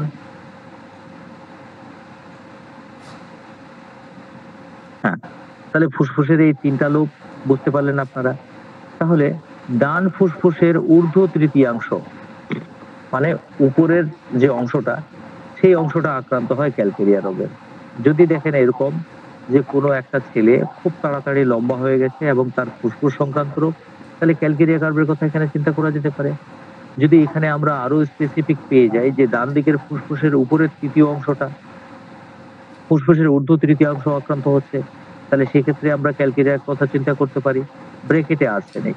তাহলে ফুসফুসের উপরের তৃতীয়াংশে, ফুসফুসের উপরের পার্টে, ডান ফুসফুসের উপরের পার্টে কাজ করে ক্যালকেরিয়া আর আর্সেনিক।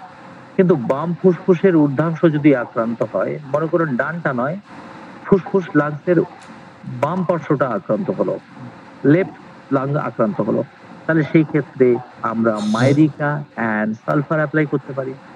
মনে করুন নিউমোনিয়া হয়েছে, এক্স-রে করে দেখা যাচ্ছে, রিপোর্ট দিয়েছে আপনাকে যে consolidation of left upper part of the lung, consolidation of left upper part of the lung. তাহলে সেই ক্ষেত্রে আমরা মাইরিকা এবং সালফারের কথা চিন্তা ভাবনা করতে পারি। ফসফরাসের চেয়ে প্রায় ধাতুগত রোগে ক্যালকেরিয়া কার্ভ পথ প্রদর্শন করে।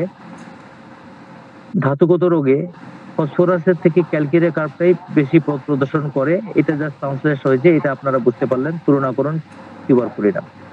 তাহলে ফসফরাস এই ধরনের ফুসফুসের রোগ যদি হয় তাহলে সেই ক্ষেত্রে ফসফরাস নয়, সেক্ষেত্রে আমাদেরকে ক্যালকেরিয়া কার্ভটাকে অ্যাপ্লাই করতে হবে এবং আমাকে কম্পেয়ার করতে হবে কি টিউবারকুলিনামের সাথে।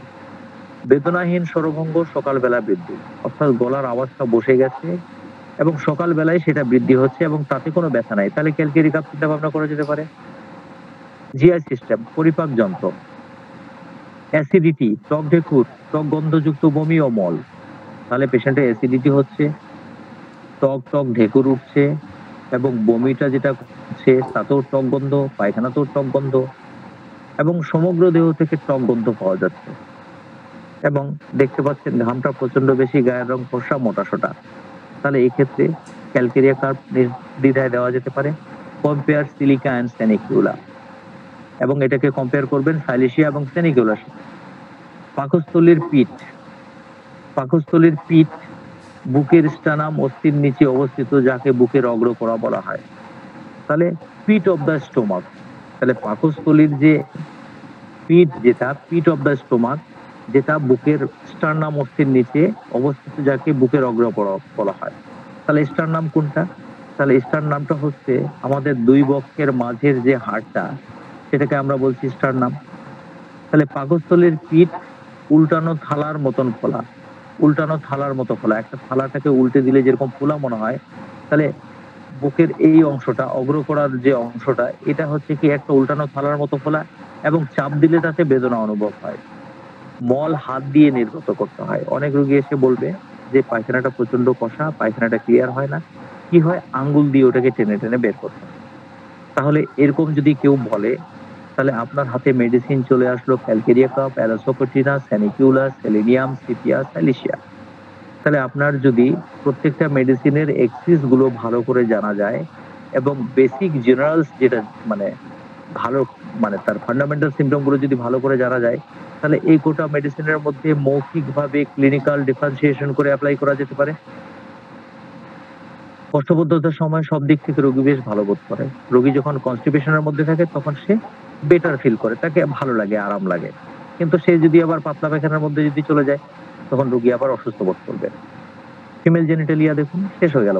ফিমেল জেনিটালিয়া, স্ত্রী রোগ, নির্দিষ্ট সময়ের অনেক আগে, মানে ডেট যেটা আছে 30 দিন, সেই 30 দিনের অনেক আগে, হয়তো দেখা হলো কি 24 দিন, 25 দিন, 20 দিন, ঠিক আছে, তাহলে নির্দিষ্ট সময়ের অনেক আগে প্রচুর ও দীর্ঘকাল স্থায়ী রজস্রাব, তাহলে নির্দিষ্ট সময়ের আগে পরিমাণে প্রচন্ড বেশি এবং যেখানে 4 দিন ডিসচার্জ স্রাবটা থাকার কথা ছিল, সেক্ষেত্রে দেখা যাচ্ছে কি 10 দিন, 15 দিন হয়ে যাচ্ছে এবং প্রচুর যাচ্ছে।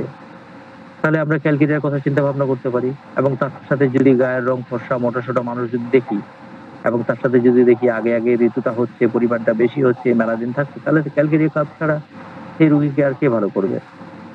তার ফলস্বরূপ রোজবন্ধ, তাহলে নির্দিষ্ট সময়ের অনেক আগে প্রচুর ও দীর্ঘকাল স্থায়ী রজস্রাব, তার ফলস্বরূপ রজবন্ধ এবং রক্ত শূন্যতা প্রকাশ পায়। হয়তো অ্যামিনোরিয়া নিয়ে এসে আপনার কাছে, ঠিক আছে, অ্যামিনোরিয়ার সিমটম নিয়ে আসছে কি, তার ঋতুটা বন্ধ হয়ে আছে। আপনি দেখতে পাচ্ছেন মানুষটা দেখতে একটু মোটা সোটা, ব্লাড টেস্ট করে দেখছেন হিমোগ্লোবিনের মাত্রাটা কম, আপনি হিস্ট্রি নিলেন কি যে এর আগে মাসিকটা আগে আগে হতো, সময়ের আগে হতো, প্রচুর হতো, মেলা দিন থাকতো, এরকম হয়ে হয়ে হয়ে এখন কি হয়েছে, খুব কমজোর হয়ে গেছে, আর এখন ঋতুটা 2 মাস, 3 মাস, 4 মাস, 6 মাস থেকে আবার বন্ধ হয়ে আছে। তাহলে এই ক্ষেত্রে আমরা ক্যালকেরিয়া ইউজ করতে পারি, অথবা অতি অল্প রজস্রাব বা সম্পূর্ণ বন্ধ, অথবা এমনও হতে পারে যে একটা সময় তার অনেক দিন ধরে থাকতো, মেলা দিন ধরে থাকতো, অনেক দিন ধরে চলতো, তারপরে দেখা যাচ্ছে কি ঋতুটা সম্পূর্ণ বন্ধ হয়ে গেছে, বা দেখা যাচ্ছে কি যে অতি অল্প পরিমাণে হচ্ছে, অল্প করে হচ্ছে, বা একেবারে বন্ধ হয়ে গেছে, তাহলে ক্যালকেরিয়া এখানে পাওয়া যেতে পারে। নির্দিষ্ট সময়ের অনেক আগে প্রচুর রজস্রাব, পদদ্বয়ের স্বভাবতই ঠান্ডা, তাহলে রোগীর পা দুটো ঠান্ডা এবং স্যাঁতস্যাঁতে মনে হয় রোগিনী যেন ভেজা ঠান্ডা মোজা পরে আছে, তাহলে রোগীর ঋতুটা প্রচন্ড বেশি, এই সময়ের আগে হচ্ছে, পরিমাণে বেশি হচ্ছে এবং দেখা যাচ্ছে যে তার পা দুটো একেবারে ভেজা স্যাঁতস্যাঁতে, যেন মনে হচ্ছে যে একটা ভেজা মোজা পরানো আছে। তাহলে এটা একটা স্পেসিফিক লাইন হয়ে গেল। বিছানায় শুয়ে থাকাকালীন অবস্থায় পদদ্বয় ঠান্ডা থাকে এবং গরম হতে চায় না, রোগীর পা দুটো প্রচন্ড ঠান্ডা এবং বিছানায় শুয়ে আছে, যেটা গরম হতে চাইছে না। সামান্য মানসিক উত্তেজনায় প্রচুর পরিমাণ ঋতুস্রাবের পুনরাগমন ঘটে। কি মানসিক টেনশন করছে, হ্যাঁ, এবং মানসিক টেনশন করার পরে দেখা যাচ্ছে যে ঋতুটা কম কম হচ্ছিল বা বন্ধ হয়ে আসছিল। এই টেনশন করার পর থেকে দেখা যাচ্ছে কি আবার প্রচুর পরিমাণ স্রাব হতে শুরু করেছে। তাহলে এই ক্ষেত্রে সালফার এবং টিউবারকুলিনাম এই মেডিসিনটার কথাও কিন্তু এখানে ভাবতে হবে। তাহলে টিউবারকুলিনামের ঋতুটা কিরকম? টিউবারকুলিনামের ঋতুটা হচ্ছে এটাও সময়ের আগে হবে, ঠিক আছে, এবং তার সাথে টিউবারকুলার ফ্যামিলি হিস্ট্রি থাকবে, ঠিক আছে, এবং তার সাথে পেইনফুল সিমটম গুলো তো থাকবে, এবং বিশেষত টিউবারকুলার ফ্যামিলি হিস্ট্রি থাকবে। সেটা যদি থাকে তাহলে আমরা টিউবারকুলিনাম ইউজ করতে পারি। চলুন আমি আপনাদেরকে আরো স্পেসিফিক ডিফারেন্সিয়েশন হাতে ধরিয়ে দিচ্ছি। মেন কথা হচ্ছে যে স্ক্রিন শেয়ারে এটা স্লো হয়ে গেছে, খুব ফাস্ট না হলে কাজ করে মজা নেই।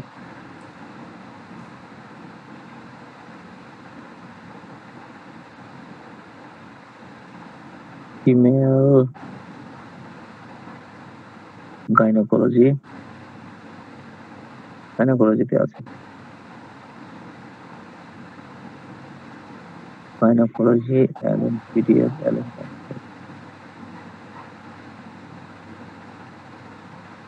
dysmenorrhea,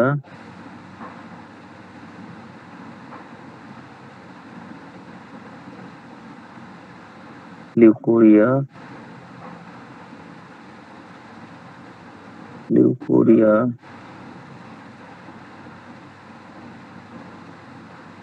हाँ ये तो menses meme, menopause, menorrhagia, menses. তাহলে টিউবারকুলিনামের ঋতুটা কেমন হবে দেখুন। টিউবারকুলিনামের ঋতুটা কেমন হবে? ঋতুস্রাব নির্দিষ্ট সময়ে টিউবারকুলিনাম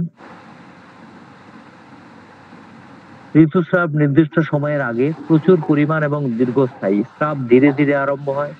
তৎসহ থাকে অতিরিক্ত বাদক বেদনা এবং যক্ষা রোগের ইতিহাস। আপনি দেখতে পাচ্ছেন গায়ের রং ফর্সা, লম্বা, পাতলা, দুর্বল প্রকৃতির একটা মানুষ। মাসিকটা শুরু হচ্ছে, যেটা প্রপার ডেট আছে 30 দিনের বা 28 দিনের, তার আগে হচ্ছে পরিমাণটা প্রচুর হচ্ছে এবং মেলা দিন থাকছে। স্রাবটা শুরু হচ্ছে ধীরে ধীরে এবং তার সাথে থাকছে প্রচন্ড পরিমাণ বাতক বেদনা। যদি কোনো গায়ের রং ফর্সা, রোগা পাতলা, লম্বা মহিলার যদি ঋতুস্রাব মেলা দিন থাকে এবং তার সাথে যদি আপনার প্রচুর ব্যথা থাকে এবং মাসিকটা মেলা দিন থাকছে এবং ফ্যামিলি হিস্ট্রি অফ যদি টিউবারকুলোসিস বা চেস্ট কমপ্লেন যদি পান, তাহলে এখানে টিউবারকুলিনামটা তাহলে অ্যাপ্লাই করতে হবে। তাহলে আপনি এখানে পার্থক্যটা আশা করি বুঝতে পেরে গেছেন। এক্সট্রিমিটিস, ঘামের ফলে পায়ের তালু হেজে যায়, মানে পায়ের তলাটাতে এমন ঘাম হচ্ছে যে সেখানে ঘায়ের মতন অবস্থা হয়ে গেছে। তাহলে গ্রাফাইটিস ক্যানিকিউলা, পায়ের তালুতে ফোসকা বা গুটি এবং দুর্গন্ধযুক্ত ঘাম। পায়ের তালুতে দেখছেন গুটি গুটি হয়ে গেছে, চুলকাচ্ছে এবং তার সাথে ঘামের পায়ের তলাতে দুর্গন্ধ হচ্ছে। তাহলে এখানে আমরা ক্যালকেরিয়া কার্পটা ইউজ করতে পারি। এর পরিপূরক ওষুধ বেলেডোনা ক্যালকেরিয়া, ঠিক আছে। ক্যালকেরিয়ার রোগ লক্ষণের তরুণ অবস্থায় বেলেডোনা উপযোগী। মনে করুন ক্যালকেরিয়া কার্ভের পেশেন্ট, কিন্তু আপনি দেখতে পাচ্ছেন অ্যাকিউট ফিভার, টনসিলাইটিস বা একটা অ্যাকিউট কোনো সিমটম নিয়ে এসছে, তাহলে সেই ক্ষেত্রে আপনারা বেলেডোনাটা ইউজ করতে পারেন। বেলেডোনার আগে কোন মেডিসিনটা ভালো ইউজ হয়? Nitric acid, pulsatilla, sulphur. বিশেষত পুতলি ও চক্ষু তারকার সম্প্রসারণে চোখের সমস্যাতে নাইট্রিক অ্যাসিড, পালসেটিলা, সালফার ইত্যাদি ওষুধগুলো ক্যালকেরিয়ার আগে ভালো কাজ করে এবং নাকের সর্দিতে কেলিবাইয়ের পরে খুব ভালো কাজ করে। মনে করেন একটা লোকের ডাস্ট অ্যালার্জি আছে, বারে বারে খালি সর্দি লাগে, ঠিক আছে। তাহলে এই ক্ষেত্রে আপনারা নিশ্চয়ই ঘেটে ঘ করবেন। অনেকে যারা এক্সপার্ট তারা হয়তো দেখা হলো কি এত কিছু করতে যাবেন না, কেলিবাই দিয়ে দিলেন। কি হচ্ছে? একটু ধুলোবালি লাগলে একটুতেই নাকে সর্দি হয়ে যাচ্ছে এবং হাঁচি শুরু হয়ে যাচ্ছে এবং গাঢ় গাঢ় সর্দি হচ্ছে। তাহলে এই ক্ষেত্রে কেলিবাই দেওয়া যেতে পারে এবং কেলিবাইয়ের পরে ক্যালকেরিয়া কার্ভ আপনি কনস্টিটিউশনাল মেডিসিন দিতে পারেন। ক্যালকেরিয়ার পরে ভালো কাজ করে lycopodium, nux vom, phosphorus and silicea. Nitric acid এবং সালফারের আগে ক্যালকেরিয়া কখনো ব্যবহার করা উচিত নয়। এমনটা করলে অপ্রয়োজনীয় জটিলতা সৃষ্টি হতে পারে। কে বলেছে? মাস্টার হ্যানিম্যান বলেছে যে নাইট্রিক অ্যাসিড এবং সালফারের আগে ক্যালকেরিয়াটাকে ব্যবহার করা যাবে না, করলে তারপরেই করতে হবে। ঠিক আছে, তাহলে এই হলো ক্যালকেরিয়া কার্ভ। তাহলে আসুন বন্ধুরা আমরা হ্যালো হ্যালো হ্যালো হ্যালো জি স্যার, হ্যালো শুনছি স্যার। হ্যাঁ, শোনা তাহলে যাচ্ছে আমরা স্যার। এবারটা করি কি, আমরা শর্ট রিভিউ করি আমরা মেডিসিনটা। আমরা তো মেডিসিনটা পড়লাম, তাহলে ক্যালকেরিয়া কার্ভের রোগগুলো কিভাবে তৈরি হচ্ছে? ত্রুটিপূর্ণ আত্মীকরণ মানে ডিফেক্টিভ। আচ্ছা ছাড়েন, এই পয়েন্টটা সহজ পয়েন্ট আছে, এটা আপনারা পড়ে নেবেন। তাহলে ঠান্ডা মেঝের উপর স্যাঁতসেঁতে জায়গার উপর দাঁড়িয়ে কাজ করলে, কাদামাটি নিয়ে কাজ করার ফলে উৎপন্ন রোগ বা কিডনি সংক্রান্ত কোনো রোগ, তাহলে ক্যালকেরিয়া ইউজ করা যেতে পারে। মোডালিটি কিরকম? ঠান্ডা হাওয়ায় বৃদ্ধি হচ্ছে, আর্দ্র আবহাওয়ায় বৃদ্ধি হচ্ছে, ঠান্ডা জলের ফলে বৃদ্ধি হচ্ছে, ঠান্ডা জলে স্নান করলে বৃদ্ধি, সকালবেলা বৃদ্ধি এবং পূর্ণ চন্দ্রিমায় বৃদ্ধি, পূর্ণিমায় বৃদ্ধি। উপশম কিরকম? শুষ্ক আবহাওয়ায় উপশম, যেদিকে ব্যথা সেই পাশে শুয়ে থাকলে উপশম। এটাকে কম্পেয়ার করতে হবে আপনাকে ব্রায়োনিয়া পালসিটিলের সাথে। এর কনস্টিটিউশনটা কিরকম? লিউকোপ্লাগমেটিক কনস্টিটিউশন, শরীরে অধিক মাত্রায় রস জমা হওয়া প্রবণতা, তার সাথে চামড়াটা সাদা এবং ফোলা ফোলা, দ্যাট ইজ লিউকোপ্লাগমেটিক কনস্টিটিউশন। তাহলে লিউকোপ্লাগমেটিক ধাতু, সুন্দর চুল, গৌর চর্ম, উজ্জ্বল নীল নীল চক্ষু বিশিষ্ট, মোটা হওয়ার প্রবণতাযুক্ত লোক, তোরা ধাতু বিশিষ্ট ব্যক্তিগণ, ফ্যাকাশে দুর্বল নম্র প্রকৃতির, হাঁটতে গেলে সহজেই হাঁপিয়ে পড়ে, মোটা হওয়ার প্রবণতাযুক্ত, স্থূলকায় এবং ভারী। শিশুদের মুখটা হচ্ছে কিরকম? লাল, পেশিগুলো কিরকম? থলথলে, সহজেই ঘেমে যায় এবং ঘাম থেকেই ঠান্ডা লেগে যায়। ঠিক আছে, পেটটা বড়, মাথাটা বড় এবং মাথার হাড়গুলো জোড়া লাগে, মাথার হাড়গুলি ফাঁকা ফাঁকা, নরম এবং তার মধ্যে পক্কতা, মানে সেগুলো ম্যাচুরিটি আসে অনেক ধীরে ধীরে। যে সমস্ত বালিকারা চট করে বড় হয়ে গেছে, মোটা সোটা, নাদুস নুদুস, ঠিক আছে, হ্যাঁ, তাদের ক্ষেত্রে এটা উপযোগী হতে পারে। দাঁত ওঠার ক্ষেত্রে কষ্টকর ব্যাপার, ধীরে ধীরে দাঁতটা উঠছে বা দাঁত ওঠার সময় বিভিন্ন রকমের সমস্যা হচ্ছে, এবং তার সাথে দেখতে পাচ্ছেন মাথায় ঠান্ডা ঘাম এবং মাথার হাড়টা খোলা, মাথার চাঁদির যে নরম তুলতুলে জায়গাটা আছে দেখতে পাচ্ছেন, ওই জায়গাটা হাত দিয়ে দেখতে পাচ্ছেন ওটা এখনো জোড়া লাগেনি। তাহলে দাঁত উঠতে কষ্ট হচ্ছে বা দাঁত উঠতে দেরি হচ্ছে বা দাঁত ওঠার সময় বিভিন্ন রোগ, তার সাথে মাথায় ঠান্ডা ঘাম এবং মাথার ওই হাড়টা খোলা, তাহলে মেডিসিন কি? Calcarea curve. এখানে আর বেশি ঘাটার কোনো দরকার নেই, এটা হচ্ছে অবজারভেশনের উপরে প্রেসক্রিপশনটা যাবে। পেশেন্টের মধ্যে যুক্তি দিয়ে কথা বলার ক্ষমতা হারিয়ে ফেলছে, সেটার ভয় পাচ্ছে এবং এই জন্য লোকের সামনে কথা বলতে যেতে ভয় পাচ্ছে, এবং সে ফিল করছে লোকে আবার বুঝতে পারছে না তো যে আমি নার্ভাস হচ্ছি, ঠিক এরকম ব্যাপারটা। এবং অসুস্থ যখন পেশেন্ট থাকছে রোগের সময় এবং রোগ থেকে মুক্তি পাওয়ার সময় রোগী ডিম খেতে খুব পছন্দ করে, এবং যে সমস্ত খাবারগুলো অপাচ্য, যেগুলো খাবার হজম করা যায় না, যেমন চক, মাটি, খড়ি, কয়লা, ইট, এই সমস্ত খাবারগুলো খেতে চাইছে, এবং রোগী মাংসটা মোটেও পছন্দ করছে না, তাহলে ক্যালকেরিয়া অ্যাপ্লাই করা যেতে পারে। প্রচুর ঘাম, মাথা এবং গলার পিছনের দিকটাতে বেশি, বুকে এবং শরীরের উপরের অংশে বেশি, কম্পেয়ার সাইলিশিয়া। অথবা ঘাম শরীরের নির্দিষ্ট কোনো একটা অংশে, ঘাড়ে, বগলে, যৌনাঙ্গে, হাতে, পায়ে, হাঁটুতে, সিপিয়ার সাথে কম্পেয়ার করুন। মাথার ঘামটা কি? মাথায় ঘাম, মাথাটা ভেজা এবং ঠান্ডা ঠান্ডা, খোলামেলা বায়ুর আকাঙ্ক্ষা করে, ঠিক আছে, রোগী খোলামেলা বায়ু চায়। আবার শীতলতার রোগী, সার্বিক শীতলতা, গোটা শরীর শীতল হতে পারে, অথবা শরীরের নির্দিষ্ট কোন অঙ্গের একটি শীতলতা। জাস্ট মিনিট, একটু জল খাই, কথাটা জড়িয়ে যাচ্ছে, মানে পিপাসা পেয়েছে গরমে।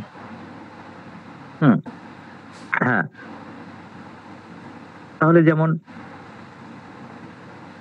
ঠান্ডা এবং মুক্ত বায়ু, যখন এই যে শীতলতার ব্যাপারটা আসছে তখন ঠান্ডা এবং মুক্ত বায়ুটা পছন্দ করছে না, এবং ঠান্ডা হাওয়াটা লাগলে মনে হচ্ছে শরীরের ভিতরের দিকে ঢুকে যাচ্ছে, এবং ঠান্ডা বায়ুর প্রতি পেশেন্ট ভেরি সেন্সিটিভ বা সংবেদনশীল, খুব সহজেই ঠান্ডা সর্দি কাশি লাগে, এবং এর বিপরীত হচ্ছে সালফার, যার ঠান্ডা সর্দি কাশি সহজে চট করে লাগতে চায় না। চুম্বকিত বা ঘর্ষণ করার ম্যাগনেটাইজ ডিজায়ার ফর, এর জন্য সঠিক মানে হচ্ছে যে কি, সে লোকের সঙ্গ চাইছে, লোককে আকৃষ্ট করতে চাইছে, বা একটা লোককে সে ধরে সবসময় বসে থাকতে চাইছে, দ্যাট ইজ ম্যাগনেটাইজ ডিজায়ার ফর। শরীরের হাড়গুলির বক্রতা, বিশেষ করে মেরুদণ্ড এবং শরীরের বড় বড় হাড়গুলোর বক্রতা, হাত পা বিকৃত বাঁকা বাঁকা, হাড়গুলো বাড়ছে অনিয়মিত ভাবে, এবং পা দুটো বক্র হলে যাকে বলা হচ্ছে বোলেগ। ঘুমের সময় মাথাটা প্রচুর ঘামে, বালিশটা অনেক দূর পর্যন্ত ভিজে যায়। রোগা পাতলা, খুব তাড়াতাড়ি বেড়ে ওঠা যুবক মানুষদের ফুসফুসের রোগ, ফুসফুসের ডান ফুসফুসের উপরের অংশটা বেশি আক্রান্ত হয়, কম্পেয়ার আর্সেনিক। যদি বাম ফুসফুসটা আক্রান্ত হয় তাহলে মাইরিক আয়ন সালফার। এবং ফুসফুস সংক্রান্ত রোগে ফসফরাসের চেয়ে প্রায় ধাতুগত ব্যাপার যখন থাকবে, ক্যালকেরিয়া পথ প্রদর্শন করে একটি বেশি ভালোভাবে তুলনা করুন টিউবারকুলিনামের সাথে।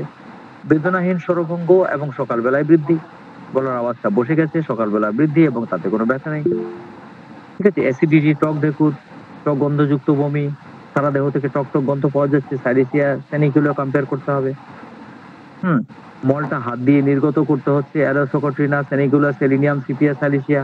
কোষ্ঠবদ্ধতার সময় রোগী ভালো বোধ করছে, মাসিকের সময়টা হচ্ছে কি নির্দিষ্ট সময়ের আগে হয়ে যাচ্ছে, মেলা দিন ধরে থাকছে এবং তার ফলে রক্ত শূন্য হয়ে পড়তে পারে রোগী, অথবা পরবর্তীতে দেখা যাচ্ছে যে ঋতুটা কম হয়ে গেছে বা টোটালি বন্ধ হয়ে গেছে। এবং নির্দিষ্ট সময়ের আগে প্রচুর ঋতুস্রাব এবং পা দুটো প্রচন্ড ঠান্ডা এবং স্যাঁতসেঁতে, মনে হয় রোগী যেন ঠান্ডা একটা মোজা পরে আছে, বিছানায় শুয়ে থাকলে পা দুটো চট করে গরম হতে চায় না। এবং মানসিক উত্তেজনা হলে ঋতুটা বন্ধ হয়ে গেছে, ঋতুটা আবার ঘুরে আসছে এবং প্রচুর পরিমাণে হচ্ছে। Compare silicea and tuberculinum. টিউবারকুলিনামটা তো বলে দিলাম নির্দিষ্ট সময়ের অনেক আগে প্রচুর পরিমাণ ঋতুস্রাব এবং তার সাথে প্রচন্ড ব্যথা, রুগীটা দেখতে কিরকম সুন্দর, ফর্সা, লম্বা, রোগা পাতলা, তাহলে টিউবারকুলিনাম। পায়ের তলায় ঘাম, পায়ের তালুটা হেজে যাচ্ছে এবং পায়ের তালুর ফোসকা, পায়ের তালুতে ফোসা বা গুটি গুটি দেখা যাচ্ছে এবং তার সাথে দুর্গন্ধযুক্ত ঘাম। কমপ্লিমেন্টারি রিলেশনশিপটা বলার মতো কিছুই নেই, এটা বুঝতেই পেরে গেছেন আপনারা। এবং এর ফ্লো চার্টটা গেল কোথায়? ফ্লো চার্ট হ্যাঁ, আরে বাবা, ফ্লো চার্টটা হারিয়ে ফেললাম কি? আচ্ছা,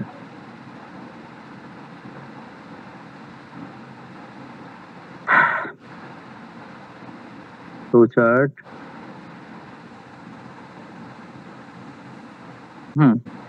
এর ফ্লো চার্টটা থেকে আমি আপনাদেরকে বলেছি ক্যালকেরিয়া কার্ভ হচ্ছে ডাল, চিলি এবং থাস্তি।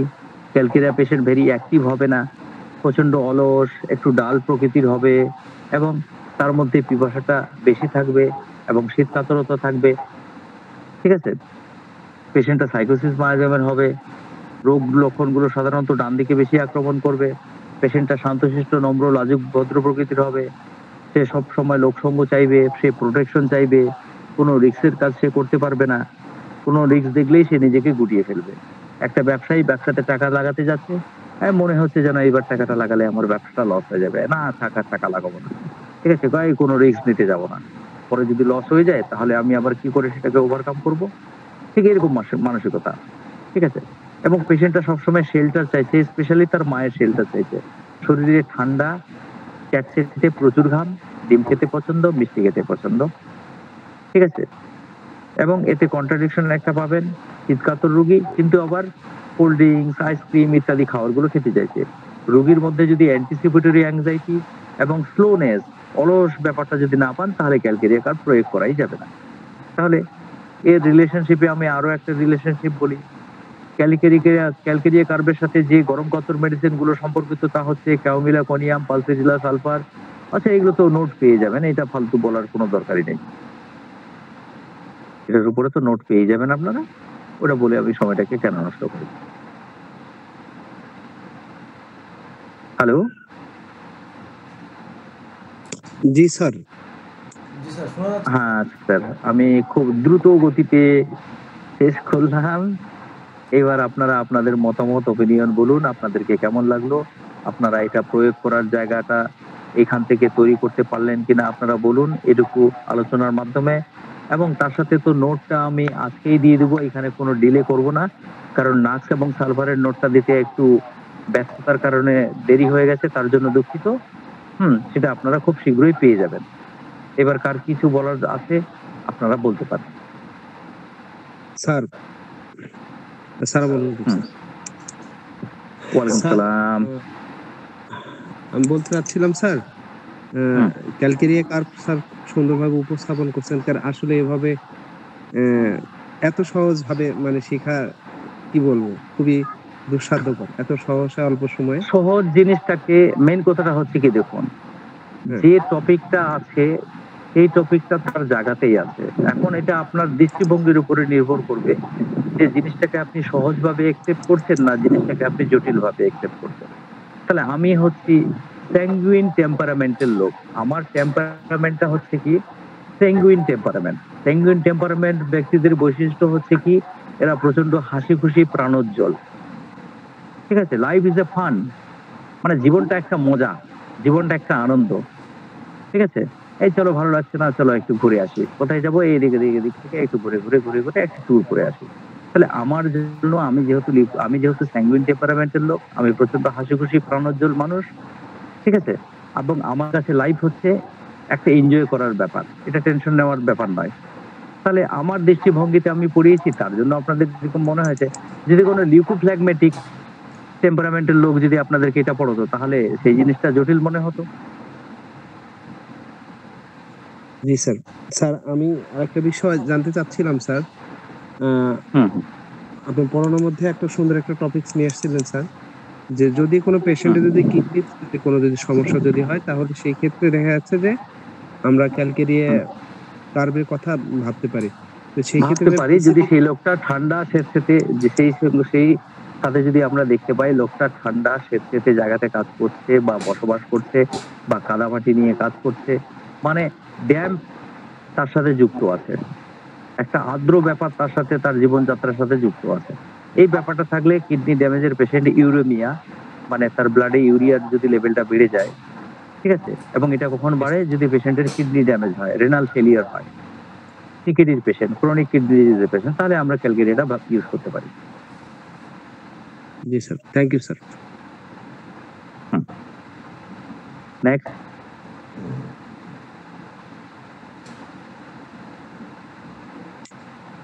স্যার আরেকটা জানার just a minute sir, class শেষ হয়ে গেছে, খালি মোটামুটি 10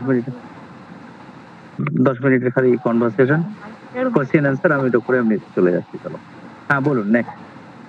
স্যার একটু স্পেসিফিক স্যার, জাস্ট হচ্ছে স্যার ক্যালকেরিয়া কার্ভ আর calcarea phos sir, calcarea phosphoricum sir, এই দুইটা পার্থক্য মানে শিশুদের ক্ষেত্রে কি বুঝবো স্যার একটু স্যার?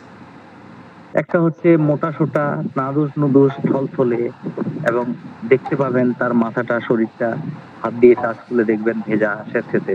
আর ক্যালকেরিয়া ফসলে কি দেখবেন, একটু কালো, একটু রোগা, একটু লম্বা, একটু পাতলা, যেন খুব তাড়াতাড়ি বড় হচ্ছে, এরকম ব্যাপারটা।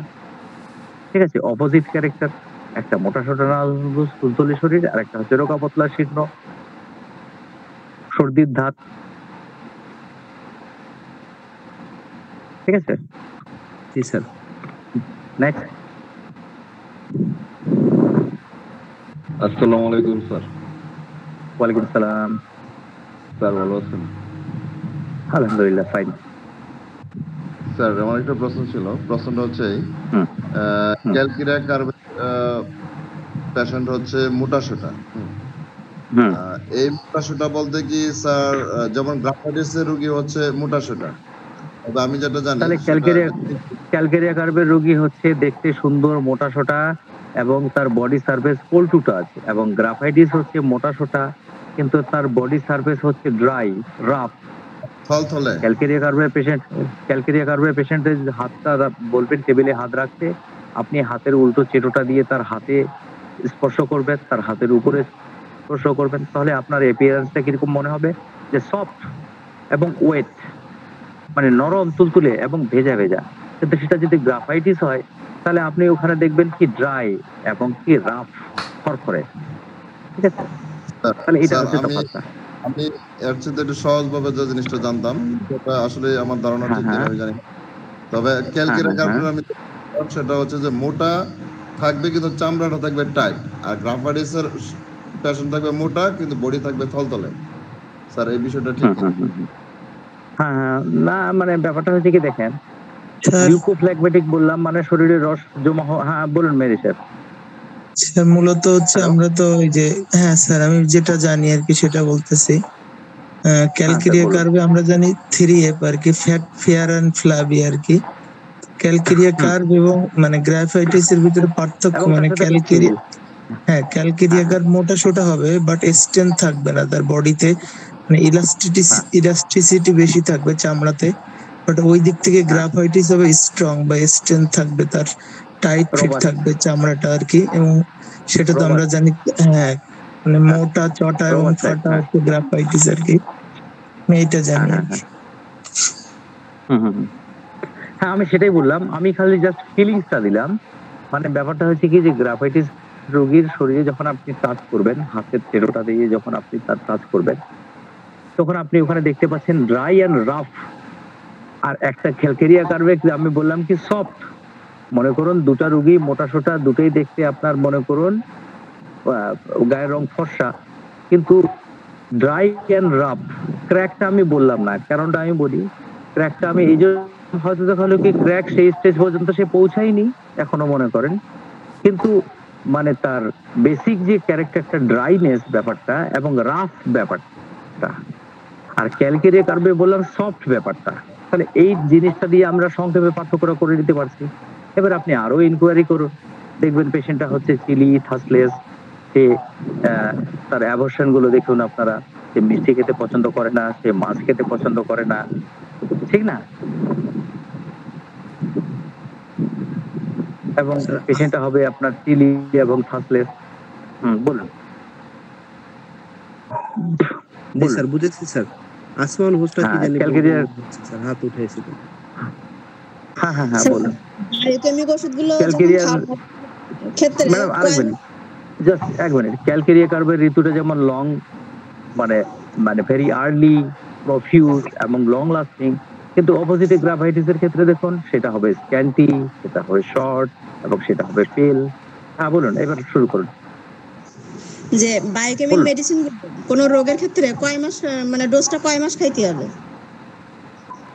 বায়োকেমিক সম্পর্কে আমার অত ভালো ধারণা নেই, আমি ইউজ করি কিন্তু but I am not expert বায়োকেমিকে। হ্যাঁ আমি কিছু কিছু ক্ষেত্রে ইউজ করি, কিন্তু ওটার উপরে আমি অত এক্সপার্ট নই। Okay sir. আচ্ছা,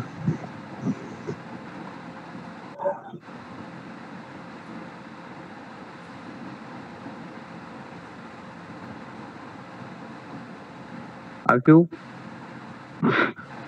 স্যার একটা বিষয় যে মানে এর ভিতরে একটা বলছিলাম যে হাড়ের বৃদ্ধি, এটাকে ইংরেজিতে কি বা রিপার্টরি ভাষায় কি এক্সোস্টোসিস বলে আর কি। হাড়টা বেড়ে গেলে এক্সোস্টোসিস, বডি এক্সোস্টোসিস, বা আপনি জেনারেল চ্যাপ্টারে যাবেন, জেনারেল চ্যাপ্টার ওখানে টিউমার দেখবেন, অস্টিওমা দেখবেন, বা ওখানে আপনি জেনারেল বোন এক্সোস্টোসিস দেখবেন, হাড়ের বৃদ্ধি। ওকে স্যার, ঠিক আছে। আচ্ছা স্যার, আর এই যে নেট্রামিউরির রোগী যদি খুব রোগা পাতলা হয় বা দুর্বল হয়, সোরা সাইকোসিস এবং যে মায়াজম এগুলো নিয়ে থাকে, এক ডাক্তার বলছে যে ওনার সোরা সাইকোসিস সাইকোটিক যে মায়াজমের ক্ষেত্রে ওই রোগীকে আছে প্রথমে হাই পাওয়া দিতে বলছে, যে থুজা টিউবারকুলিনাম পরে দিয়ে নেট্রামিউম, এভাবে কি দেওয়া যাবে? না, এটা হচ্ছে আপনার একটা পার্টিকুলার অ্যাঙ্গেল বললেন, যে আপনার যদি ন্যাট্রামিউরের যদি টোটালিটি অফ সিমটম যদি হয়, তাহলে ন্যাট্রামিউর ছাড়া অন্য কিছু কেন দিতে যাবেন? ন্যাট্রামিউর প্রয়োগ করে দেখবেন, যদি মায়োসিটিক ব্লক আপনার কেসটা ইমপ্রুভ হতে আপনার অসুবিধা হচ্ছে, তাহলে সেই ক্ষেত্রে আপনি ন্যাট্রামিউরের পরে থুজা সিপিয়া এই দুটো মেডিসিন দিতে পারেন, বিকজ ন্যাট্রামিউর ফলোজ ওয়েলে আপনি থুজা এবং সিপিয়া পাবেন। আপনি একটু দেখে নেবেন বইপত্র। ওইখানে প্রশ্ন বলছে যে আপনার মায়াজম দূর করার জন্য, মানে মায়াসমেটিক এর থেকে সুস্থ আগে ফিরাইতে হবে, এজন্য তাকে আগে আছে। কিন্তু ন্যাট্রামিউরও তো সাইকোটিক মায়াজমের উপরে কাজ করে। Okay sir. ন্যাট্রামিউরও তো সাইকোসিসের উপরে কাজ করে। হ্যাঁ, এখন যদি কারো যদি পার্টিকুলার কোনো অ্যাঙ্গেল থাকে, আমি এটা দিয়ে এটা কাজ করাবো, সে করতে পারে, ওটা তার মানে নিজস্ব স্টাইল হতে পারে। কিন্তু আমি যেটা ইউনিভার্সাল স্টাইল বলছি সেটা এরকম করেই করে।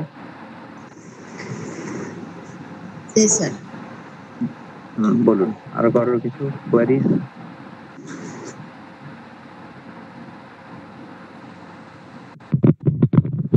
ক্যালকেরিয়ার যদি যাবতীয় মোটামুটি মেইন সিমটম গুলো প্রায় সব যদি পাওয়া যায়, কিন্তু দেখা যাচ্ছে যে রোগীটা গরম কাতর, তাহলে কি ক্যালকেরিয়া ইউজ করা যাবে? হ্যাঁ, গ্র্যান্ড জেনারেল গুলো যদি পেয়ে যান, আর যদি কাতরতায় যদি গরম কাতর পান, তাহলে আপনি ইউজ করতে পারেন। কারণ কেন রেপার্টরিতে যদি আপনি দেখেন চ্যাপ্টার জেনারেল, রুব্রিক হিট, তার আন্ডারের সাব রুব্রিক হচ্ছে সেন্সেশন, তাহলে সেখানে ক্যালকেরিয়া কার্বও আছে, তাহলে ক্ষেত্র বিশেষে ক্যালকেরিয়া কার্ব পেশেন্টও অ্যাপ্লাই করা যেতে পারে। যদি আদার্স স্ট্রং জেনারেলস গুলো যদি ম্যাচ করে তাহলে। আর আমি যেটা বললাম যে এটা চিলেই থাকছি, এটা হচ্ছে স্পেসিফিক ফর অ্যাকিউট, বা এটা হচ্ছে একটা ইন জেনারেল বললাম। ঠিক আছে, রুলস তো ব্রেক হতে পারে, মানুষের হার্ট তো শরীরের বাম দিকে থাকে, কিন্তু এক্সেপশনাল কেসে তো ডান দিকেও হতে পারে।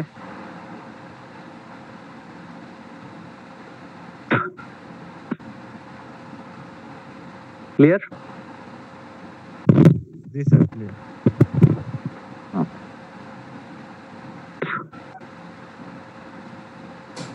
আর কারো কিছু কোশ্চেন থাকলে করুন। হ্যাঁ, আমার টাইম আপ, আমাকে তাহলে অনুমতি দিন এবার। জি স্যার, থ্যাংক ইউ স্যার, বলুন। ভালো লেগেছে স্যার আজকের ক্লাসে। ধন্যবাদ, স্যার সঙ্গে থাকার জন্য ধন্যবাদ। জি স্যার, অনেক ধন্যবাদ আপনাকে বলুন। স্যার, আমাদেরকে একটা সুন্দর ক্লাস উপহার দেওয়ার জন্য। অনেক কষ্ট করেছেন স্যার। ওয়েলকাম। হ্যাঁ, তো সালাউদ্দিন বাবু, আপনার ক্যালকেরিয়া কাপটা কি বোধগম্য হয়েছে? এবং আমি তো বলি শুধুমাত্র ক্লাস করেই শুধু হবে না, ক্লাস করার পরে এই টপিকটাকে আবার আপনাকে একবার দুবার না পড়তে হবে। ক্লাসটা করার পরে যদি আপনি আবার এই বিষয়টা আরো একবার দুবার যদি পড়েন, বারবার যদি রিভিশন করেন, তাহলে কি হবে, এটা আপনার মাইন্ডে একদম গেঁথে যাবে। তখন হবেটা কি, তখন হবে কি, আপনি রাস্তাঘাটে চলতে ফিরতে, চেম্বারে, আপনি অফিসে, স্কুলে, কলেজে, আপনি ক্যালকেরিয়া কাপটা দেখতে পাবেন, আপনি চোখে দেখতে পাবেন। হ্যাঁ, এটা ক্যালকেরিয়া কাপ। আসমাউল হাত তুলেছেন, বলুন। হ্যাঁ, রোগী তো দুর্বল হলে স্যার হাই প্রেসার দেওয়া যাবে না, উচ্চ শক্তি। কিন্তু যদি সে একই সাথে 3টা মায়াজম নিয়ে থাকে, তখন কি উচ্চ শক্তি দেওয়া যাবে স্যার? যে সোরা, সাইকোসিস, দেখুন, সোরা, সিফিলিস, সাইকোসিস 3টা মায়াজম নিয়ে আছে, কিন্তু দেখতে হবে যে কোনটা প্রিডোমিনেটিং স্টেজে আছে, কার জি, স্যার। স্টেজটা ডমিনেন্ট। যেটার স্টেজ ডমিনেন্ট আপনি সেটার উপরে আপনি করবেন। আর হাই পোটেন্সি আপনি অ্যাপ্লাই করতে পারবেন না, আপনি অবশ্যই অ্যাপ্লাই করতে পারেন, এটা আচ্ছা, আপনার রোগী ক্লিনিক্যাল দুর্বল হলে সেক্ষেত্রে- এক্সপেরিয়েন্সের উপরে। হ্যাঁ, রোগী যদি দুর্বল হয় আর সে যদি 3টা মায়াজম নিয়ে থাকে, তখন কি দেওয়া যাবে উচ্চ শক্তি? পেশেন্টের ভাইটালিটির উপর বেস করবে। যে রোগী যদি খুব দুর্বল হয়ে থাকে, তাহলে আপনি খুব উচ্চ শক্তিটাই দিবেন, এরকম না দিয়ে আপনি নিম্ন শক্তি থেকেও দিতে পারেন। বা আপনি যদি দেখেন যে সিমটমস ইজ ভেরি সিমিলার, একদম খুব কাটায় মিলে গেছে ক্যালকেরিয়া কাপ, তাহলে আপনি উচ্চ শক্তি কেন দিতে পারেন না? অবশ্যই দিতে পারেন। আচ্ছা, তখন ডোজ কিভাবে করতে হবে? আপনি 200 আপনি যদি দেন, 30 পোটেন্সিটা হচ্ছে আপনার হচ্ছে কি একটা মিডিয়াম পোটেন্সি। 30, হ্যাঁ চলো, 30-র উপরে যেগুলো সেগুলো হচ্ছে উচ্চ শক্তি। এবার 30 পোটেন্সি যেটা আছে, ওটা আপনি বাচ্চাদের ক্ষেত্রে বারবার রিপিট করতে পারেন। বড়দের ক্ষেত্রে হলে 4টা-6টা ডোজ দিলেন, যখন দেখলেন মেডিসিন কাজ করতে শুরু করে দিয়েছেন, তখন আপনি স্টপ করে দিলেন। 200 দিলে আপনি 2টা, 3টা বা 4টা ডোজ আপনি দিলেন, যখন দেখেছেন কাজ করতে শুরু করেছে, স্টপ করে দিলেন। 1M দিলে 3টা ডোজ দিতে পারেন, 10M দিলেও 2টা ডোজ দিতে পারেন। হ্যাঁ, 50 mcm হলে আপনি 2টা ডোজ দিতে পারেন। কিন্তু এরকম অ্যাভেলেবেল এরকম নয় যে আপনি 1 বোতল বানিয়ে দিলেন, সকাল সন্ধ্যা খাও, তাহলে তো রোগী খেতাবেই, তাহলে কেস তো কেচিয়ে যাবে আপনার। জি স্যার। স্যার, তখন কি আমরা যে ডোজটা কি শুধু সকাল আর রাত এরকম করে দেবো, না 3 বেলা করতে হবে? মনে করেন আপনি 2টা ডোজ দিলেন, পরপর 2 দিন সকালে দিয়ে দিলেন, ঝামেলা শেষ। জি স্যার। পরপর 2 দিন সকালে দিয়ে দিলেন। আর এখন দেখা হলো কি, আপনি সিএম শক্তি ব্যবহার করবেন, আর আপনি মনে করেন 1 শিশি গুলিতে বাড়িয়ে দিয়েছেন, আপনি বলছেন যে 2টা-4টা করে রোজ খাও, তাহলে তো এটা অ্যাবিউজ অফ দ্য পোটেন্সি, তাহলে তো এটা অপব্যবহার হয়ে গেল। তাহলে তো এই ক্ষেত্রে উপকারের থেকে ক্ষতিটাই বেশি হবে না? জি স্যার। বা আপনি যদি এগুলো রিস্ক না নিতে চান, তাহলে 50 মিলিসিমালে ঢুকে যান, 0/1, 0/2, 0/3 রোজ খাওয়ান। জি স্যার। স্যার, এই যে সিএম মেডিসিন সম্পর্কে আমার আইডিয়া নেই, ওটা কি আমাদের কাছে যে ওষুধগুলো থাকে এটা দিয়ে তৈরি করা যাবে, না ওটার জন্য আলাদা মানে না, কিনতে এটা হয়? কিনতে হবে। 200 কিনতে হবে, 30 কিনতে হবে, 1000 কিনতে হবে। 1000 মানে 1M কিনতে হবে আর কি, 10,000 মানে 10M, 50,000 মানে 50M, 1 লাখ মানে CM। এগুলো আপনাকে সিল প্যাকিং কিনে আনতে হবে। বা আপনি যদি মনে করেন ওষুধের দোকানে গিয়ে গুলিতে করে বানিয়ে আনতে পারেন, যে 1 শিশি আমাকে এগুলিতে বানিয়ে দেন।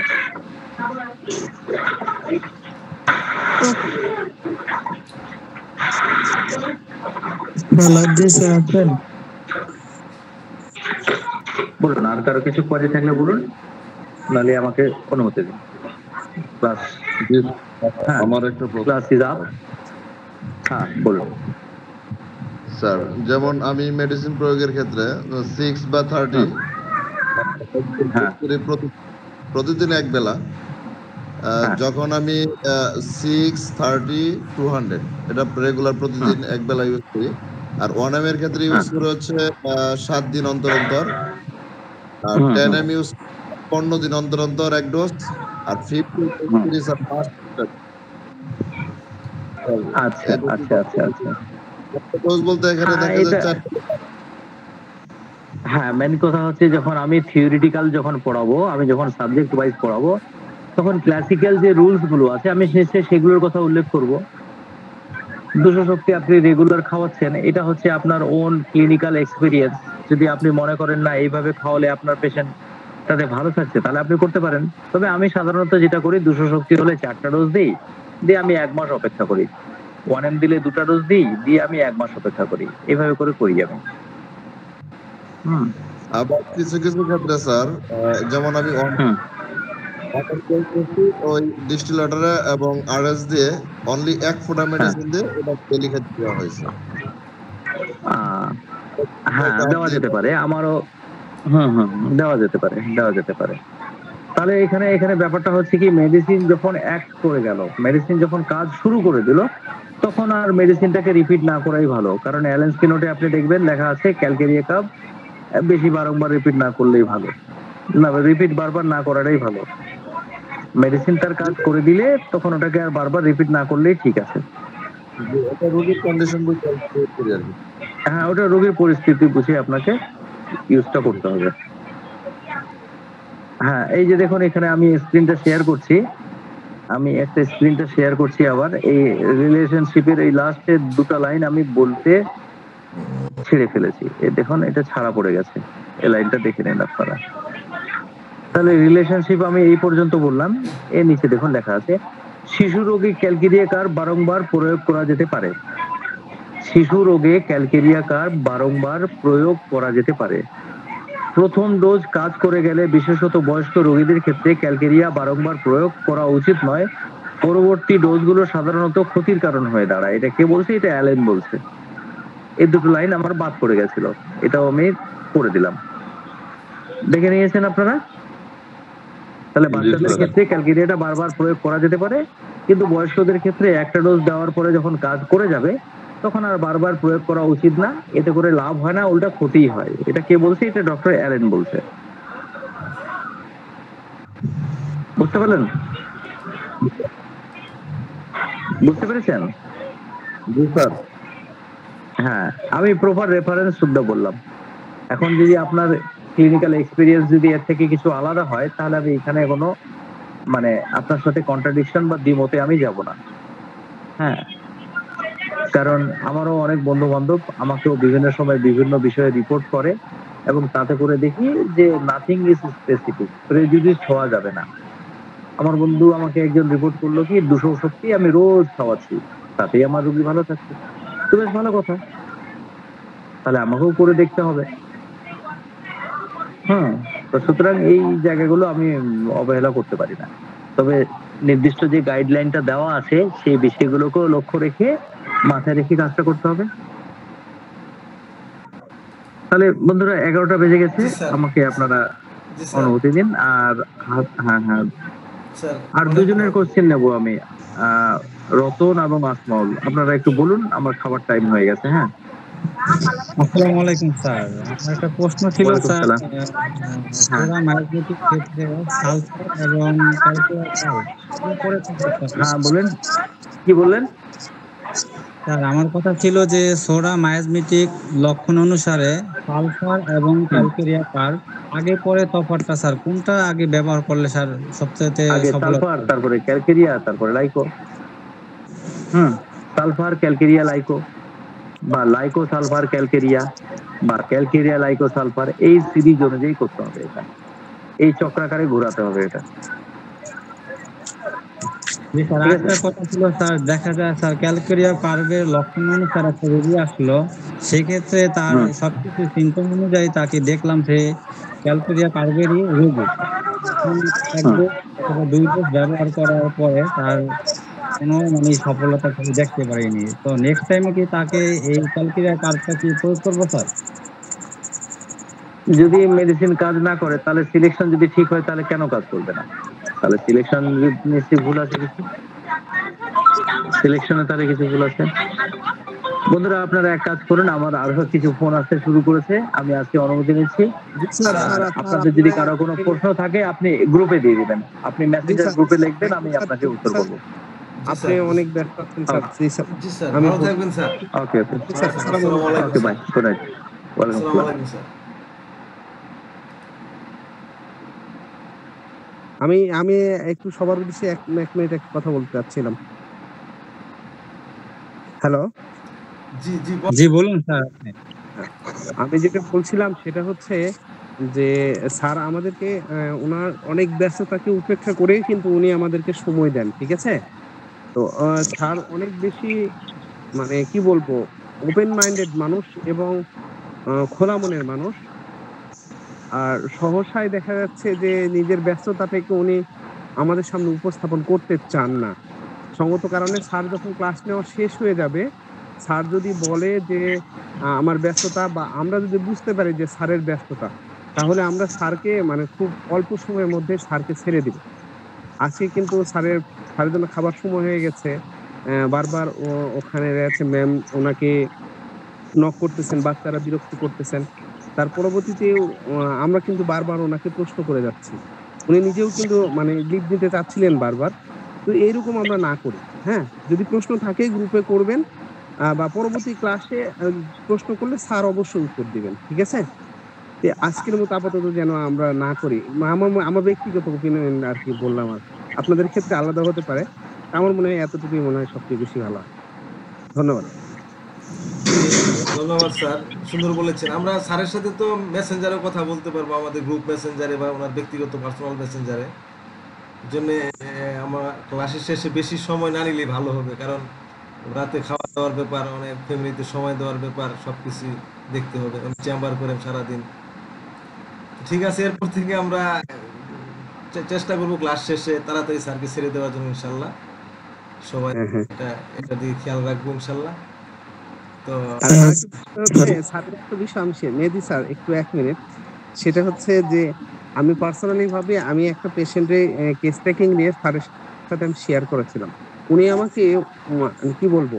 উনি ব্যস্ত আছেন তার পরবর্তীতে উনি সময় করে উনি আমাকে লং টাইম সময় দিয়েছেন এবং সেই মানে কেস টেকিংটা করতে আমি উনাকে টোটাল বর্ণনা দিতে প্রায় ০.৫ ঘন্টার মতো সময় নিয়েছি। উনি একটু বিন্দুমাত্র বিরক্ত বোধ করেননি। উনি পার্সোনালি ভাবে সবকিছু জেনে উনি আমাকে মানে সিলেকশনটা দিয়েছেন। যদিও আমার সিলেকশনটা মোটামুটি 100% ছিল না। প্রায় 95% কাছাকাছি ছিল।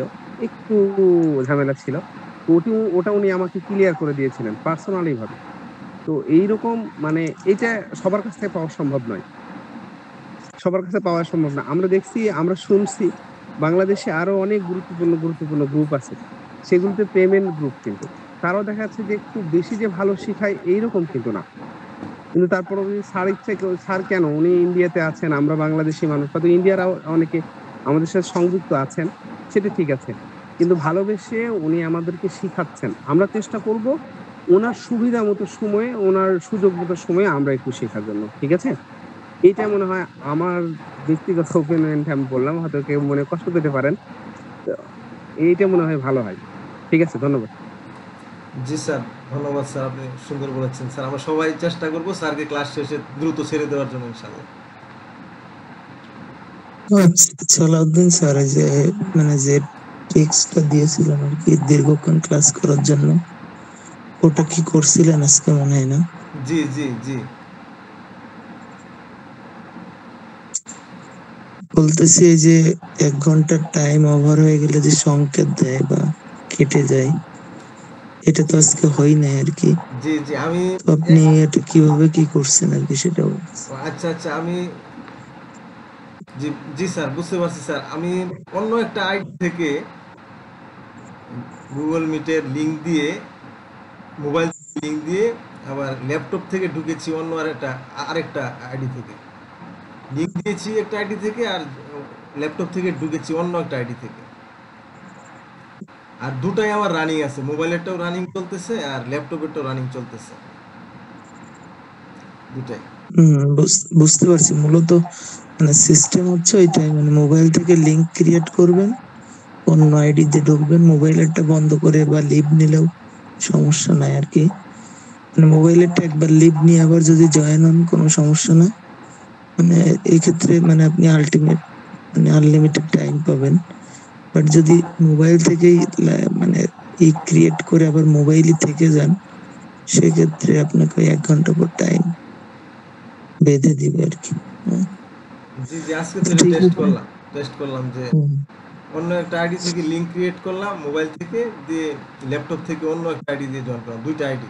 একটা আইডি থেকে লিংক ক্রিয়েট করলাম, অন্য একটা আইডি থেকে আমি ল্যাপটপে জয়েন করলাম।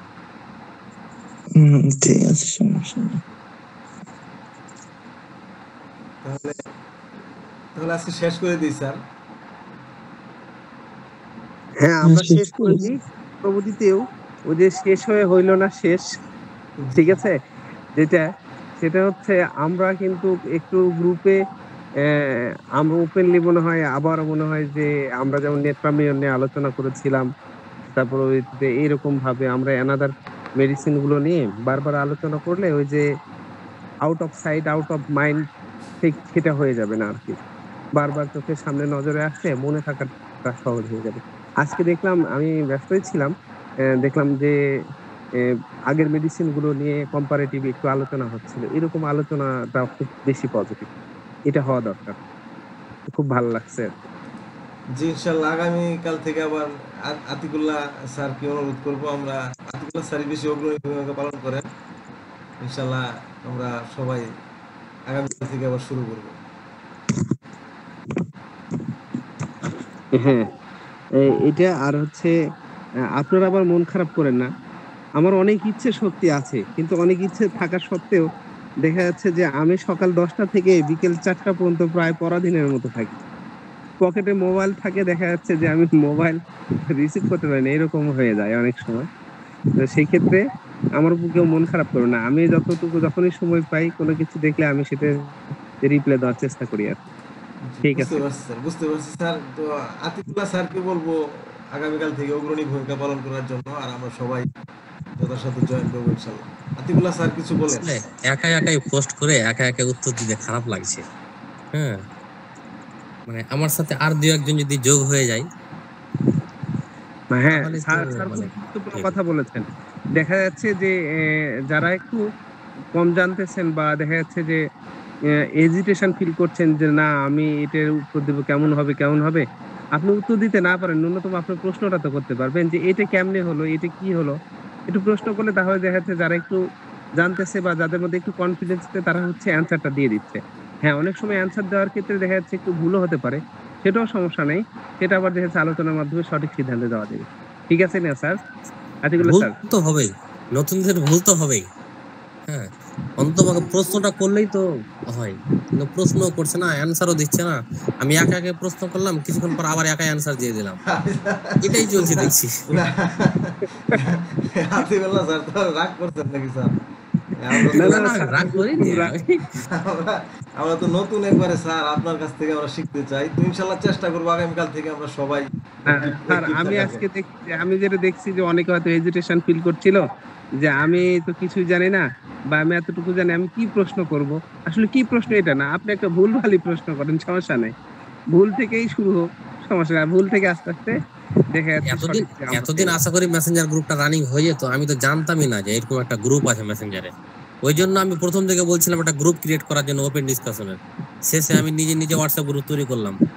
আমার কাছে খবরই ছিল না যে মেসেঞ্জার গ্রুপ আছেই হবে একটা, তাহলে এখানে এতদিন অলরেডি প্র্যাকটিস শুরু হয়ে যেত আমাদের। স্যার খুব দুঃখজনক যে আমিও জানতাম না আতিকুল্লাহ স্যার আমাদের ফেসবুক মেসেঞ্জারের যে বিষয়টা জানেন না, আমিও জানতাম না। হুমায়ুন কবির স্যার উনি কিন্তু অনেক অ্যাক্টিভ থাকতে পারেন, কিন্তু উনি বেশি, ওই জন্য আমি 1 ঘন্টা পর যখন লিঙ্কটা হয়ে যেত, কেটে যখন যেত, আমি জয়েন হতে পারতাম না। আপনারা আসলে লিঙ্ক দিয়ে দিতেন এতে মেসেঞ্জার গ্রুপে, আর আমি হোয়াটসঅ্যাপ গ্রুপের দিকে তাকিয়ে থাকতাম।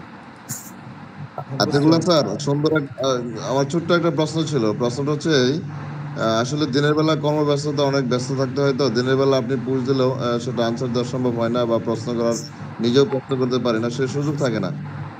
যদি প্রশ্নগুলো যদি রাত 9টার পরে হয়, 9টার পরে 11টা 12টা 1টা পর্যন্ত, সেটা সমস্যা না।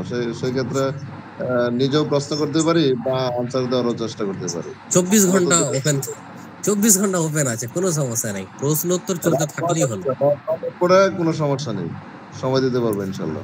একটা মেডিসিনের উপরে 10 জন যদি 10টা প্রশ্ন করে এবং একজন করেও যদি অ্যান্সার দেয় প্রতিটা প্রশ্নের, হ্যাঁ, তাহলে সবার প্র্যাকটিস হয়ে যাবে। জি, কিন্তু আমি যদি একা একা পোস্ট করি, আমি কটা প্রশ্ন পোস্ট করব?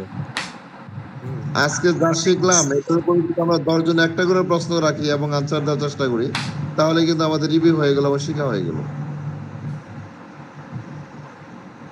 হ্যাঁ সেটাই, ঠিক আছে। আমি সবাই অ্যাক্টিভ হয়ে উঠুন, ইনশাআল্লাহ হয়ে যাবে। আমার ফোনে একটু চার্জ শেষের দিকে, আমি বাইরে ছিলাম, জয়েন করতে দেরি হয়ে গেছিল, তো কেউ কিছু মনে করবে না, আজকে একটু তাড়াতাড়ি লিভ নিচ্ছি। হ্যাঁ ঠিক আছে, ধন্যবাদ।